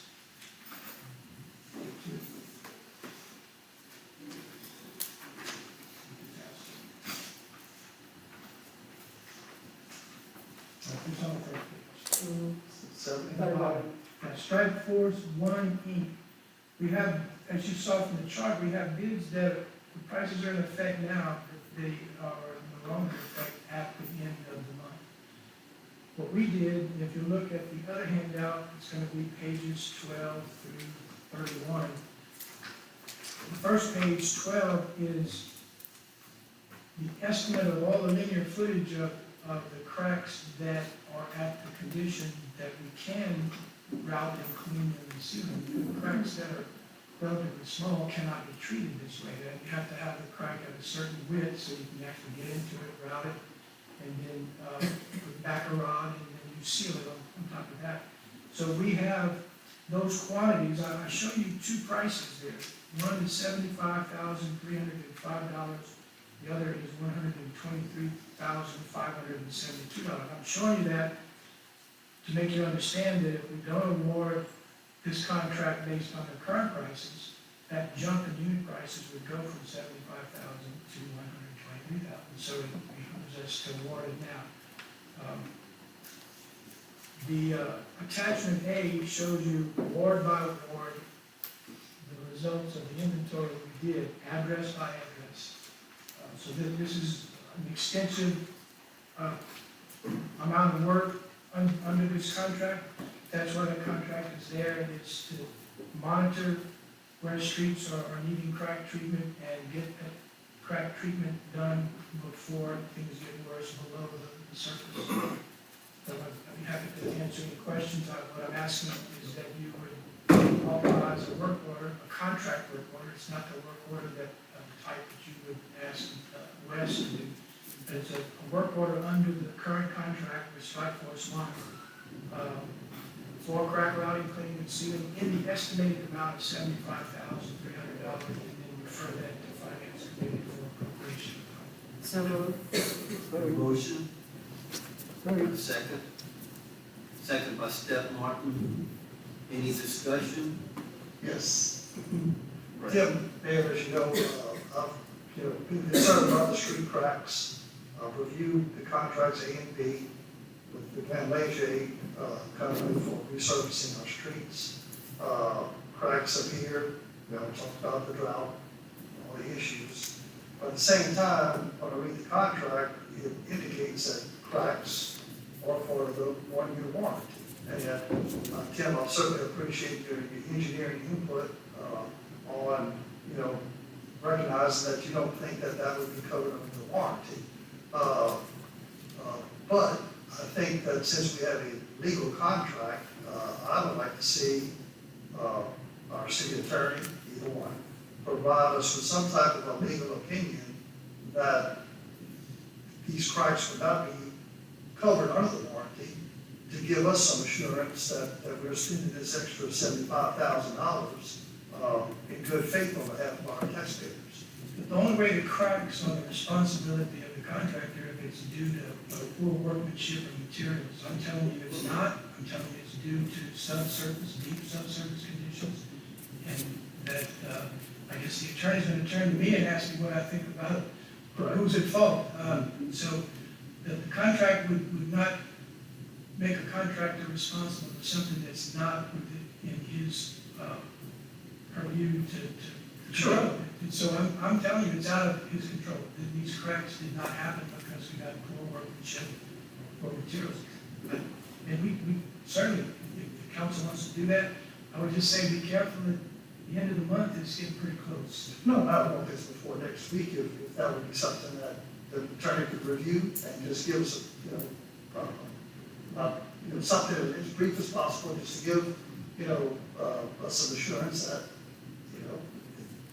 they've read the contract, they got the information from you, and they recommend, you know.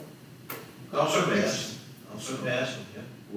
I'll get with Mike and see if he will look at that part of the contract to see what you're saying. I do, I'll tell you, when you mentioned that it talked about the cracks in the contract, and I thought, I'm like, well, okay, yeah. But then what Tim says makes sense also that, yeah, cracks that the contractor caused, meaning the material and or the workmanship. Again, I think proof that it's not workmanship or the material shows throughout the entire city. Even our sewer plant had a large crack in one of its levees from the drought. And if the soil under that asphalt moves, then guess where the asphalt's going? It's moving too. And that, I just have to believe that is the God's honest truth. But I'll be happy to get my. Sure, yeah, and like I say, we've had the street paved well before the drought occurred. And certainly, Tim, I certainly appreciate your position. But from a legal standpoint, if the contract says cracks are part of the warranty, you know, there may be some other language in there that talks about workmanship. I haven't read it every line in detail, but I think it would be in our best interest to have an attorney review the contract and just give us his opinion. I'll definitely do that. Thank you. Yeah, I would only say this, that, again, you want to get it done now. If you let the cracks go on without being properly treated, that's going to cause a greater problem. Oh, I agree. My suggestion is that you approve this now while it's at $75,000. If you think the contractor is responsible, that he should be doing that under warranty, then you need to go after the contractor. Well, that's what. Because if you wait down, he's not gonna say, oh, I'll go do it. He's gonna tie you up in litigation for a long time before he goes out and does it. I just want to make sure. So I'm saying you don't wanna wait on the crack treatment for the litigation, because the crack treatment needs to be done now. Litigation might go on a year. Sure, that's something we need to address later, for reimbursement, but for next meeting, I'd like to have. Absolutely. I'll ask, yes. So can we approve this pending? I would suggest you approve it, just go Yeah, forward sure. with it. And then you're approving it in committee this week, which does not set law. And then next week it'll come back up for you to approve the recommendation of the council, of the committee. Okay, sure. All right, is there any more discussion on this? If not, let's go to a vote. All in favor? Aye. Opposed? Motion passes. Those are the only items I have for action by council, and I do have a meeting, the same one actually going to. So I'm You're late. I have no more action items in utility committee either, but I'll hang around and probably do also for utility, I can hang for that. You don't have any, you don't have no action in utility? No action item. Well, we're good then. Okay, if there's nothing else, come before Public Works, I'll close. You said We that's have No, number four. Number 4. We did 3, but not 4. Please, let's get rid of this stuff. Okay, for to adopt a resolution declaring certain movable property owned by the city to be surplus property, authorizing the sale of such surplus property to the public auction, authorizing the mayor to employ qualified licensed auctioneers to handle the sale, authorizing the mayor to execute a contract with a wind auction company for said purpose, and declaring any property which fails to draw any bid at such auction as junk subject to disposal. You all have the list of junk. I'm gonna get with Steve and see if we can plan a quick one in the newspaper to try and get this to the audience. This stack of papers here looks like this. It's stapled together. New surplus? Yeah, the new surplus auction items. Now, understand that, this includes all kinds of stuff. Many things that have been sitting there for many, many years. I've been trying to get to this point for a year now, which explains why previous mayors kind of just let it build up over there. We're trying to clean up, we have a lot of junk. I'll tell you, not much of it is worth anything when the city gets rid of it. It's because it doesn't work anymore. So, in efforts to clean up and get things in order, this list has been compiled since, as you can see, started in 2019. So 5 years ago, this list has started, and so that's what we're working towards. We will have it, the way the auction will happen, it will be done with Gwen Auction in Jennings, but the items will stay here in Crowley. Historically, it's been done by Albert at Public Works, and a handful of people show up, and they get it for nothing. It's advertised like it's supposed to be, minimally in the newspaper. And a handful of people show up, the same people who see the newspaper in Crowley, and they get a lot of these items for a little of nothing. When auction will be online, they will do lots of advertising across the country.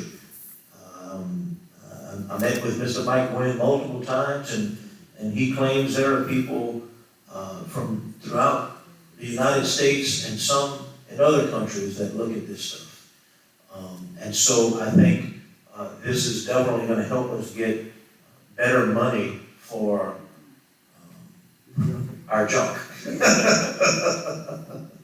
So I think this will be much better than having it at Public Works. All the items will be at Public Works.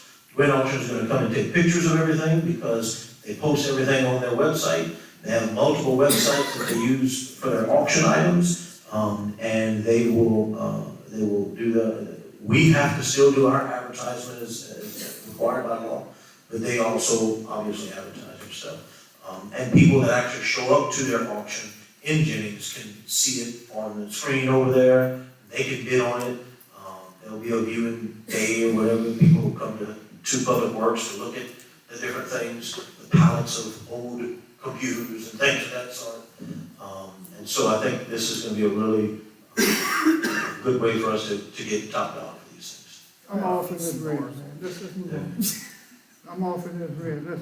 I'm sorry I cut you short. I closed. I'm gonna reopen it. We're gonna take a vote on that. Okay. And, you making a motion? Yeah, off in this red. Who's second? You second? Yeah. Okay. Chuck seconds it.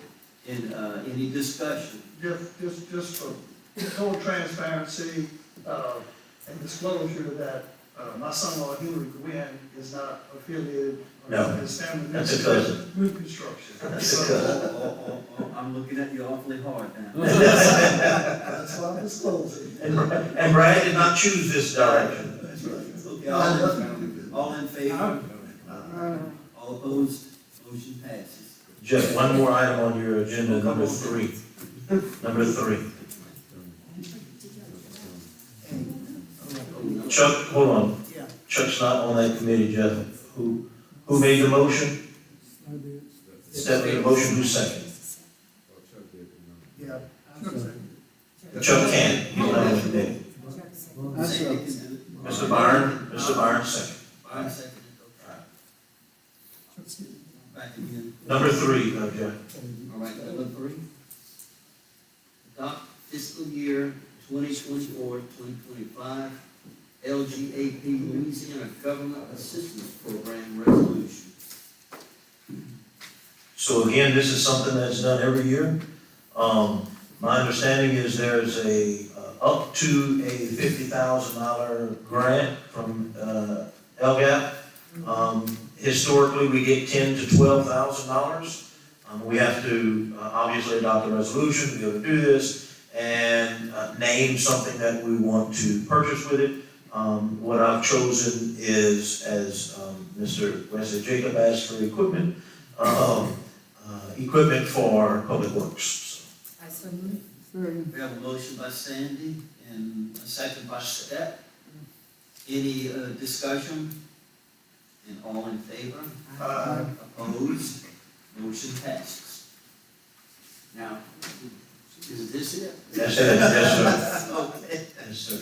All right, I'll close. Peter? Peter's got a question, he's not ready for you to close.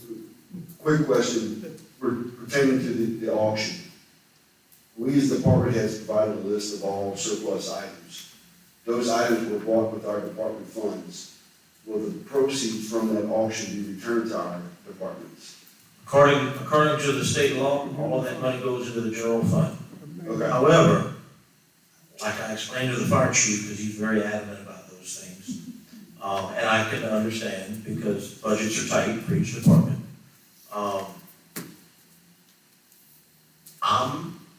We're obviously gonna get a report of what was sold and how much it was sold for. Right.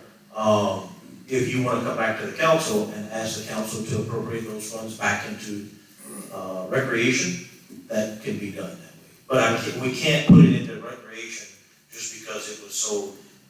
The money, I understand a lot of that, some of that money came from dedicated funds for recreation, but a lot of it over the years comes from general fund. It has to go back to general fund. Right. But appropriating it, the council, you'll have to ask the council to do that. Okay. Go back to recreation. No Oh, problem. yeah, Peter, I can tell you what happened with that.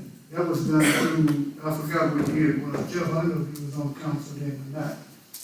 But, the legislature put it where once you declare it, junk, it's nobody's, the city has to store it and it says storage fees and all that other stuff.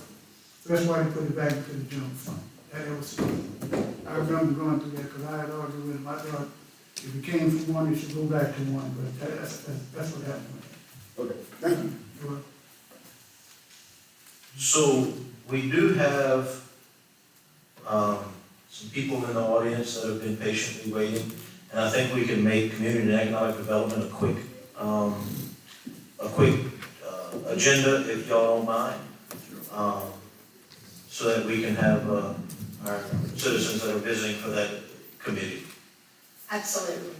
So the Community and Economic Development Committee will come to order. We do have a quorum present. Mayor, would you like to do the discussion items first? Sure. And then I have a few things on our report.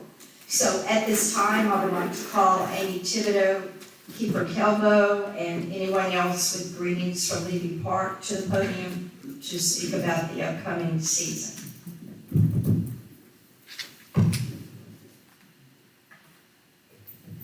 Good evening, guys. Thanks for having us. We're really excited for our 11th season of Greetings from Levy Park coming up on March 8th, and we hope that all of you join us in the park, which will be hopefully a very beautiful sunny day. Keeper's got some really great bands that we've booked this season. Yes. We have 4 bands for upcoming season. 3 of the bands are out of state. One's coming in from Georgia, one from Alabama, and one from Texas. We're developing a really good reputation on the musician community in Acadiana, and people are really excited. And I think we're going to see more and more outside of Acadia Parish coming in to our community to watch these free shows. We would like to thank y'all for your support and sponsorship. And by sponsorship, I mean y'all support us by the stage. They spring clean the park for us and provide trash services. And we really appreciate it. It really helps us out a lot. So thank you. 11 years. It's been a great run. We're looking for many more. We truly appreciate the support of the City Council and everything you guys have to support us and help us along. Thank y'all. I want to thank y'all for enduring the 2 hours. Normally, we don't have these long meetings, but we just got a lot to say tonight. Especially being here to just give us information. You're not asking for anything at this moment. So you sat there for 2 hours waiting to tell us thank you. And so thank y'all. It means a lot to us, for real. Thanks, guys. Thank you. We do appreciate that, and we're so proud of the success that this event has been, and to you guys for thinking of it and persevering to keep it going. So thanks. I will make my report brief. I gave copies to all the council members. Chad, I have one for you. You don't have to try to write down all the dates, but just to show that we do have a lot of things going on. Just a reminder about Carnival d'Acadie tomorrow, February 13th. Live music will begin on the grounds of the Enterprise Center at 10 a.m. and the parade begins at 1 p.m. Live music will continue until 8.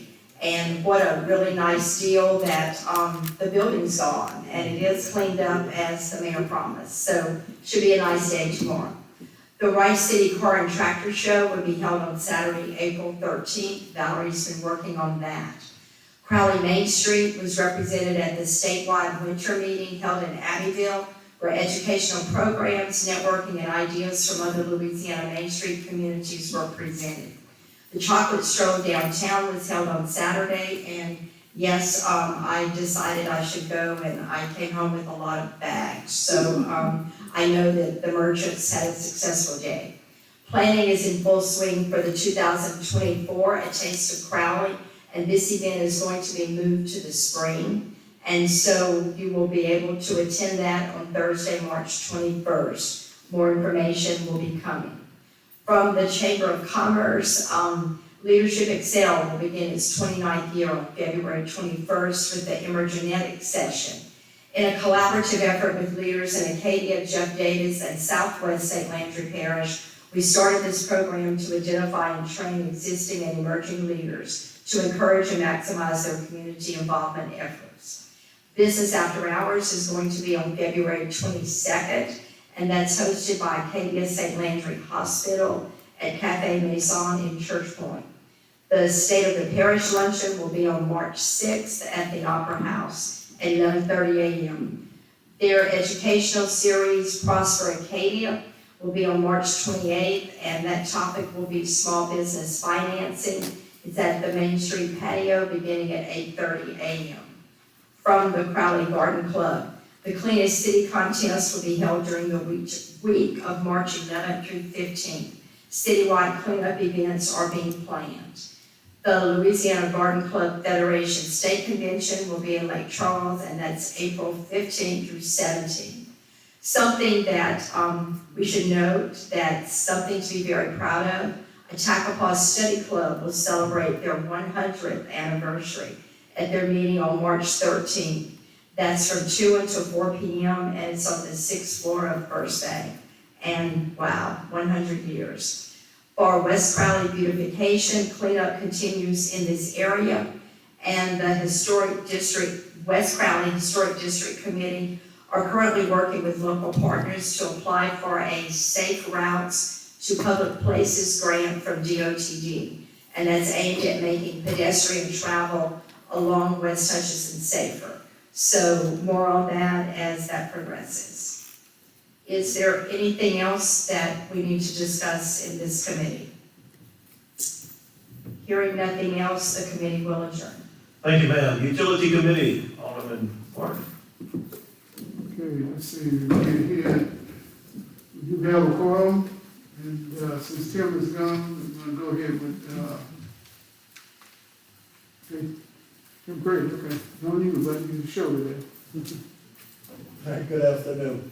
Couple of quick things. The two main lines we had issues with that since have been repaired. One of the main lines services 4 homes which are connected to one connection. One property owner, so it's back and forth between the property owners who's stopping up who. After all said was done, the easement is in the back. we did the excavation, found there was no issues there. It was on the private line, but we found the main, did some repair work there, installed a clean out to go both ways to help those. Eastern Avenue, the Notre Dame Athletic Complex feeds into a manhole. They've had some issues recently, with slow drainage and, backups. We televised that line, cleaned it. There were 2 root balls that were in the median. Those 2 sections of pipe were removed, replaced, and had the issues since. We did get, I was asked to do some work for Taylor Avenue. There's 2 blocks of Taylor Avenue that had issues all the way back 4 mayors. After we cleaned the lines, they were televised. There was one issue with one of the 4 properties that were reported. We seem to think that we attacked that and cleared it. However, the main line that leaves that street down West 14th between Taylor and Milton had 2 root ball systems that had got into the clay pipe. The company we have that the contract is with, they were able to go in, find it, they actually televised why they cut it out. So I have that documentation coming to us later, once they get it downloaded, but those 2 areas were cut out. As we're doing that investigation work, the water started coming back, so we proceeded to trace it down. There's 3 manholes in the intersection of American K at Western and Northern, and they kind of zigzag each other.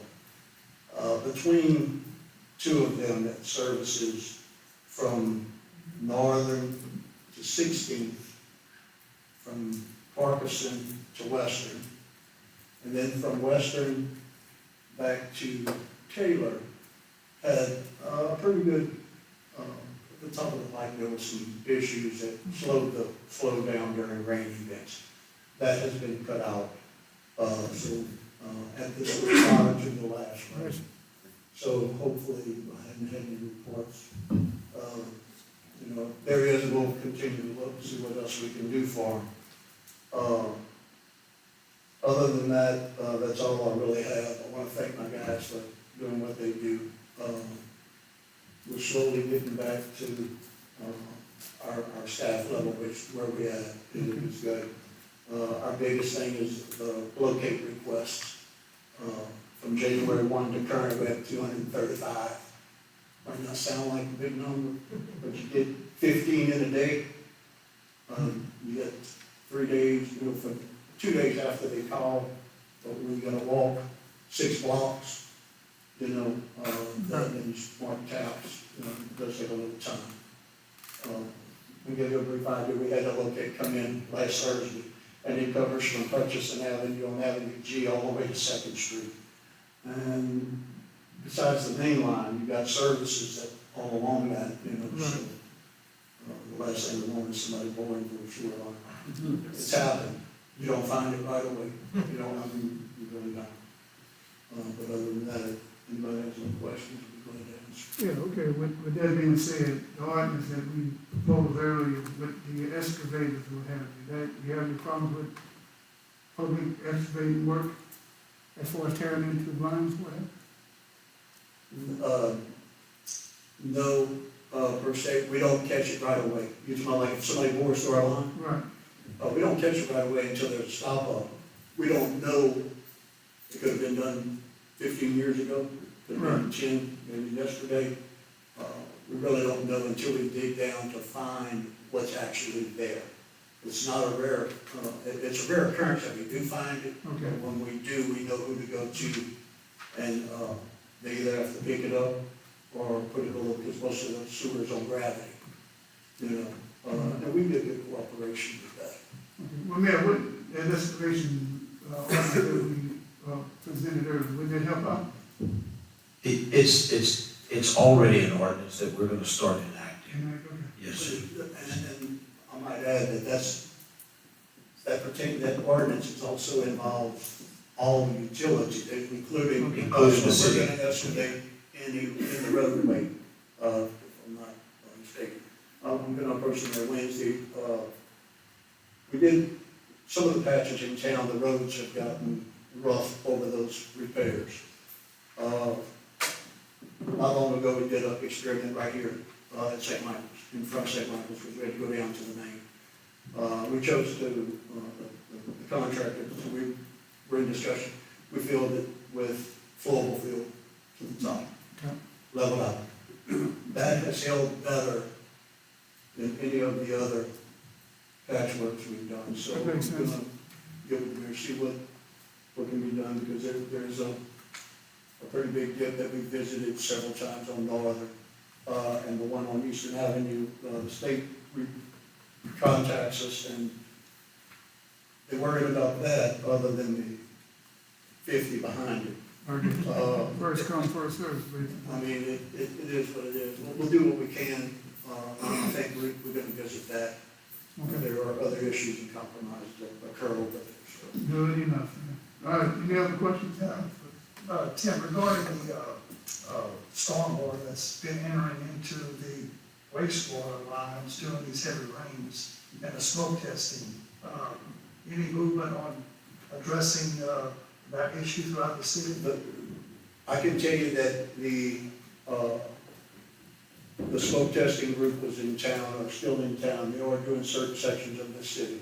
The city was smoke tested 2 years ago, 2.5 years ago, however, it's been a good period of time. And I ran into one of the guys and asked him how it was gone, and the day before, they found 39 new leaks.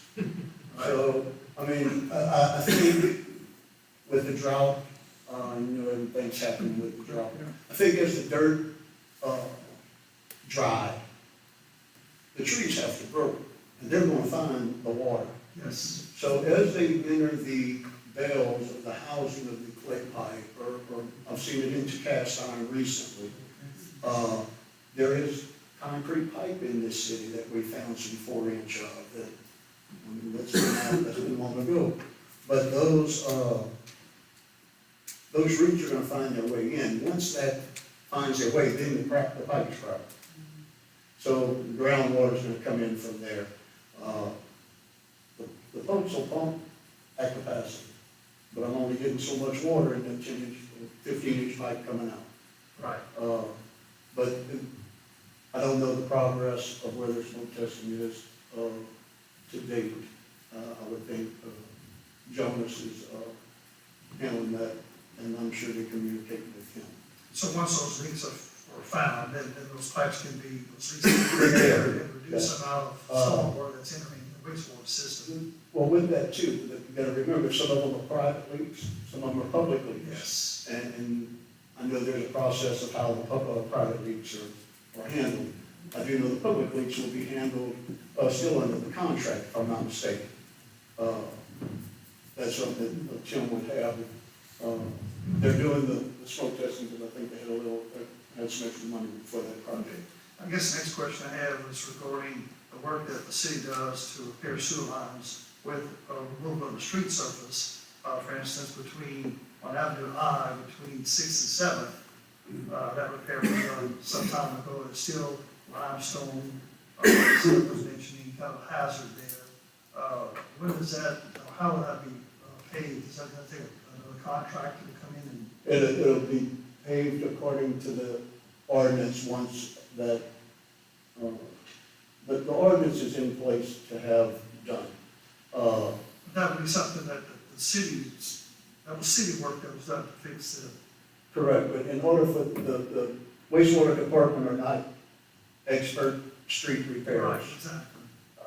There's no one on staff that I'm aware of in the city that's an expert street repairer, or to lay asphalt correctly. The city doesn't have the rolling equipment to make sure that that is done accordingly. I'm just trying to get that street resurfaced. We could. I think he's asking more about time frame. I can give you that, but I can tell you that we're gonna look at about backfilling it the way St. Michael's would be, where it's smooth and when you got the lines. Yes, yes. There's it'd be a waste of money to come in and hot mix No, everything. no, I wanna do it right, I just wanna get, this has been like that for a while. I think July sixth I or just wanna- seventh, right? Yeah, by the Nambusi property there. Those vacant houses on that corner, right on top of the center ditch, it runs underground. It's close to the center ditch where it goes across. By, there were 2 repairs done on that block. That's correct, I got you. yeah, 6th to 7th line. yeah, you can't miss it. I'll miss it. Thanks. Okay, anything else, anybody? All right, thank you, Tim. All right, thank you. No other action to come before utility, we recess. Just real quick, Mr. Martin, because I've gotten a few phone calls about it, and some of the postal workers saw the sign on East Hutchinson that said utility work ahead, and there was a sticker on the sign that said LUS Fiber. It is not LUS Fiber, it is Cox Fiber. I've been told that often these contractors, these third-party contractors do work for different companies, and LUS requires them to have one of their stickers or signs on their utility work ahead signs, and so they obviously used one of the signs they use in Lafayette to do the work in Crowley, but the fiber work that is going down East Hutchinson right now is Cox Fiber, not LUS Fiber. All right, anything else? Once again, we recess. Thank you, sir. Recreation Committee, Mr. Ashby. We call the Recreation Committee to order. We have a quorum. We will call up Mr. Peter Kirsch to give us an update on restrooms and what he has going on. Thank you too for staying, Peter. We got some restrooms to talk about? No, please. Well, I was saving that for last, but we'll start since Chuck opened his mouth. So, Thursday of last week, I had the keys to the new outhouse. Been told by the contractor to go ahead and start our punch list. I've emailed the architect that information today. Waiting for him to respond with a date for him to be on site with the engineering consulting firm to start said punch list. The good news is we have 100% use of those restrooms. Perfect timing, was 2 baseball games at Miller tonight. And we're expecting 35 to 40 teams in town this weekend. So there's a light at the end of the tunnel. It's breathing its last breath. We're moving forward, moving slow, still moving, but boy, this is slow. But we are getting good reviews. We do have access to the new Hastings restrooms. We've been running our junior high softball and baseball league play for the last couple of weeks. And everyone is just talking about how much they were needed, and the upgrades are a nice amenity to our park. Going from there into our baseball, softball program for the recreation department, our registration is open for 2 more weeks until the 26th. The 27th is going to be hard to get your child in, but we have 2 more weeks to get them in. If anyone needs help, please come by the Rice Festival building or give us a call at 788-4124. We'd be happy to help. Our tournament season is finally upon us. We did lose 1 junior high tournament last week due to weather, but this weekend is the official start of our tournament season. We have every weekend booked from now until July 26th, with Easter weekend the only scheduled break in our tournament season. High school baseball and softball season has begun, with a scrimmage probably wrapping up in Miller as we speak. We had South Boulevard High School come in from north of Lake Charles to play Notre Dame this evening. Our college baseball and softball season has also begun. JMU hosted Paris Junior College from Paris, Texas. They played 3 games in 2 days here in Crowley. And JMU softball also hosted Xavier University of Louisiana, New Orleans for 2 games this past January. JMU softball will forego Mardi Gras parades and play 2 games tomorrow out at the complex. So anyone who would rather watch softball other than a Mardi Gras parade, 1 p.m. first pitch. They're hosting Southwest Mississippi College at the complex. And I don't know if you're catching the theme in this when I talk about who's coming to town and where they're coming from, but if any of you know of anybody that's interested in building a hotel, it would be a really good time, like a year ago, to get that done. I do say that tongue in cheek. I know that there are plans being worked as we speak, but it's needed. This past weekend, we hosted the LHSAA umpire camp for the state of Louisiana. That's a required camp for all high school baseball umpires to attend. We had all 4 corners of the state represented right here at the Rice Festival building. We had over 50 umpires, Shreveport, Monroe, Alexandria, Lake Charles, New Orleans, Baton Rouge, Lafayette, we're all here. They're talking about, the LHSA and I are really talking hot and heavy about making this a permanent fixture. It's locally, it's centrally located along I-10. It's close enough to Lafayette and again, hotels. But they love the layout of the facility. They love the Rice Festival building being in between 3 of the fields. They can use the Rice Festival building as a classroom and then branch out from there. Also speaking with one of the gentlemen that I've known for years, who is an SEC umpire, is wanting me to give a call to the SEC offices about hosting a college umpires prospect camp in Crowley because of our location between Houston and New Orleans. Again, just needs some hotel rooms. So we'll put them up at Chuck's house. So those are the things that we have coming in to us. We have a lot of visitors coming. We have a lot of visitors already here. It's a testament to the commitment of this council, previous council, and direct directors to our department. And I thank you very much for that, and seeing the vision and the support. It's coming around. I know that I've gotten up here and had heartburn about bathrooms. I'm not going to apologize for that. That's warranted heartburn, but it's going to show off this season. We're really excited. So, any questions? So, I would encourage anybody that's on this committee, or even not on the committee, to go out there and look at the restrooms, see what they look like. Some of the worst construction I've ever been around, I'm sorry to say. Just, it's the truth. What I don't want to happen is this contract was supposed to be finished in September. Every day after the finishing date, they owe $250 a day.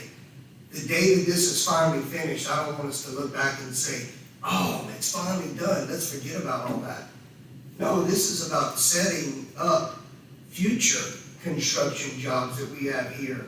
When people come in and say, hey, I got a deadline, but who cares if I'm 4 months late? Who cares if I'm 6 months late? So I encourage everyone to go out there and look at the restrooms. The punch list is long, long, long. Who's the contract? Out there. Keep Pro. LK Pro. Okay. Is that local? Yes, sir. And I called LJ myself to discuss this and told him that I wanted to be able to tell the council when that job would be completed 100%. And he gave me my word it would be on February 4th. And we're not close to being completed. Peter, what about the dressing room area for the umpires? That's done. Okay. There's some, that was demo work. That was easy.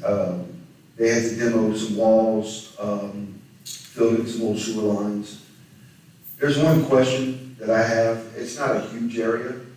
There is 2 air handler units to cool that the way the design of the building is, but there's 2 thermostats.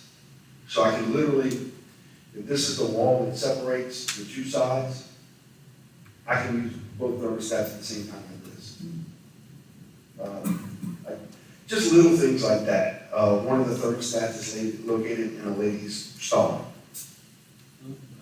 You know, so ladies, if you're using our facility, if you're hot or if you're cold, just understand it might take us a while to get to the thermostat, depending on traffic that day. So, just a lot of little nuances. Look, I was kind of picky, I thought, until Chuck showed up. And Chuck reassured me that my pickiness was not just little things like the doors opening into the toilet paper holders. It irks me. They're plastic doors. You know, it's commercial grade plastic, but it's opening into a stainless steel fixture. Something's gonna give sooner or later. So just trying to put a little foresight into it and see it. For me, it's when you drill a hole for a hinge in a door and you put it in the wrong place. So you just take the door off, turn it around, and put the holes in the correct place, and leave the empty holes on the back side. Yeah. Well, you can only see that when you're using it. Yeah, exactly. Yeah, it's, Have they started on renovations of what is it, Mustang, Bronco? yes, that's where we have the air conditioners. Okay. That's done. That's done? Yeah. Okay. All major aspects of the job is complete. And so, I guess to use the Tim Mater term, it's substantially complete. Substantially complete, okay. Thank you. Any other questions? Thank you, sir. Thank you. Recreation Committee has no other action items, so we'll recess. Thank you, sir. Zoning annexation, Alderman Reggie. Thank you. I do have a quorum, no Mr. Tim Mater, so I'll move on to action items, which I have none. I have no discussion items, anything to come before zoning and annexation. I'll have a quick one in recess. Thank you, sir. Public buildings, Alderman Wilkins. I do have the quorum. There was, on the action item, there was none. There wasn't any discussions, so we recess. Thank you, sir. Insurance and personnel, Alderwoman Marks. Insurance and Personnel Committee convened, we do have a quorum. We have no reports, action items, or discussions. Is there any discussion? If not, then we'll recess. Thank you, ma'am. Revenue and finance, Alderman Lachele. Everybody still awake? We should have started with y'all. That moved on pretty quick. Okay, I'll open up the Revenue and Finance Committee. We have a quorum present. The only action item that we have is to approve the appropriation of funds for the street crack treatment work order. Public Works previously during committee approved the work order to have this work done contingent upon next week's National Council's vote for approval in the amount of $75,305. So I so move that we do approve this action item. Second. Okay. Any discussion? All in favor? Any opposed? Item passes. Okay. There's no other action items and no discussion items. Committee recess. Thank you, sir. We're done. Thank y'all. See y'all downtown tomorrow. We'll be there about 7:30 in the morning. Y'all are welcome. Come on, let's see.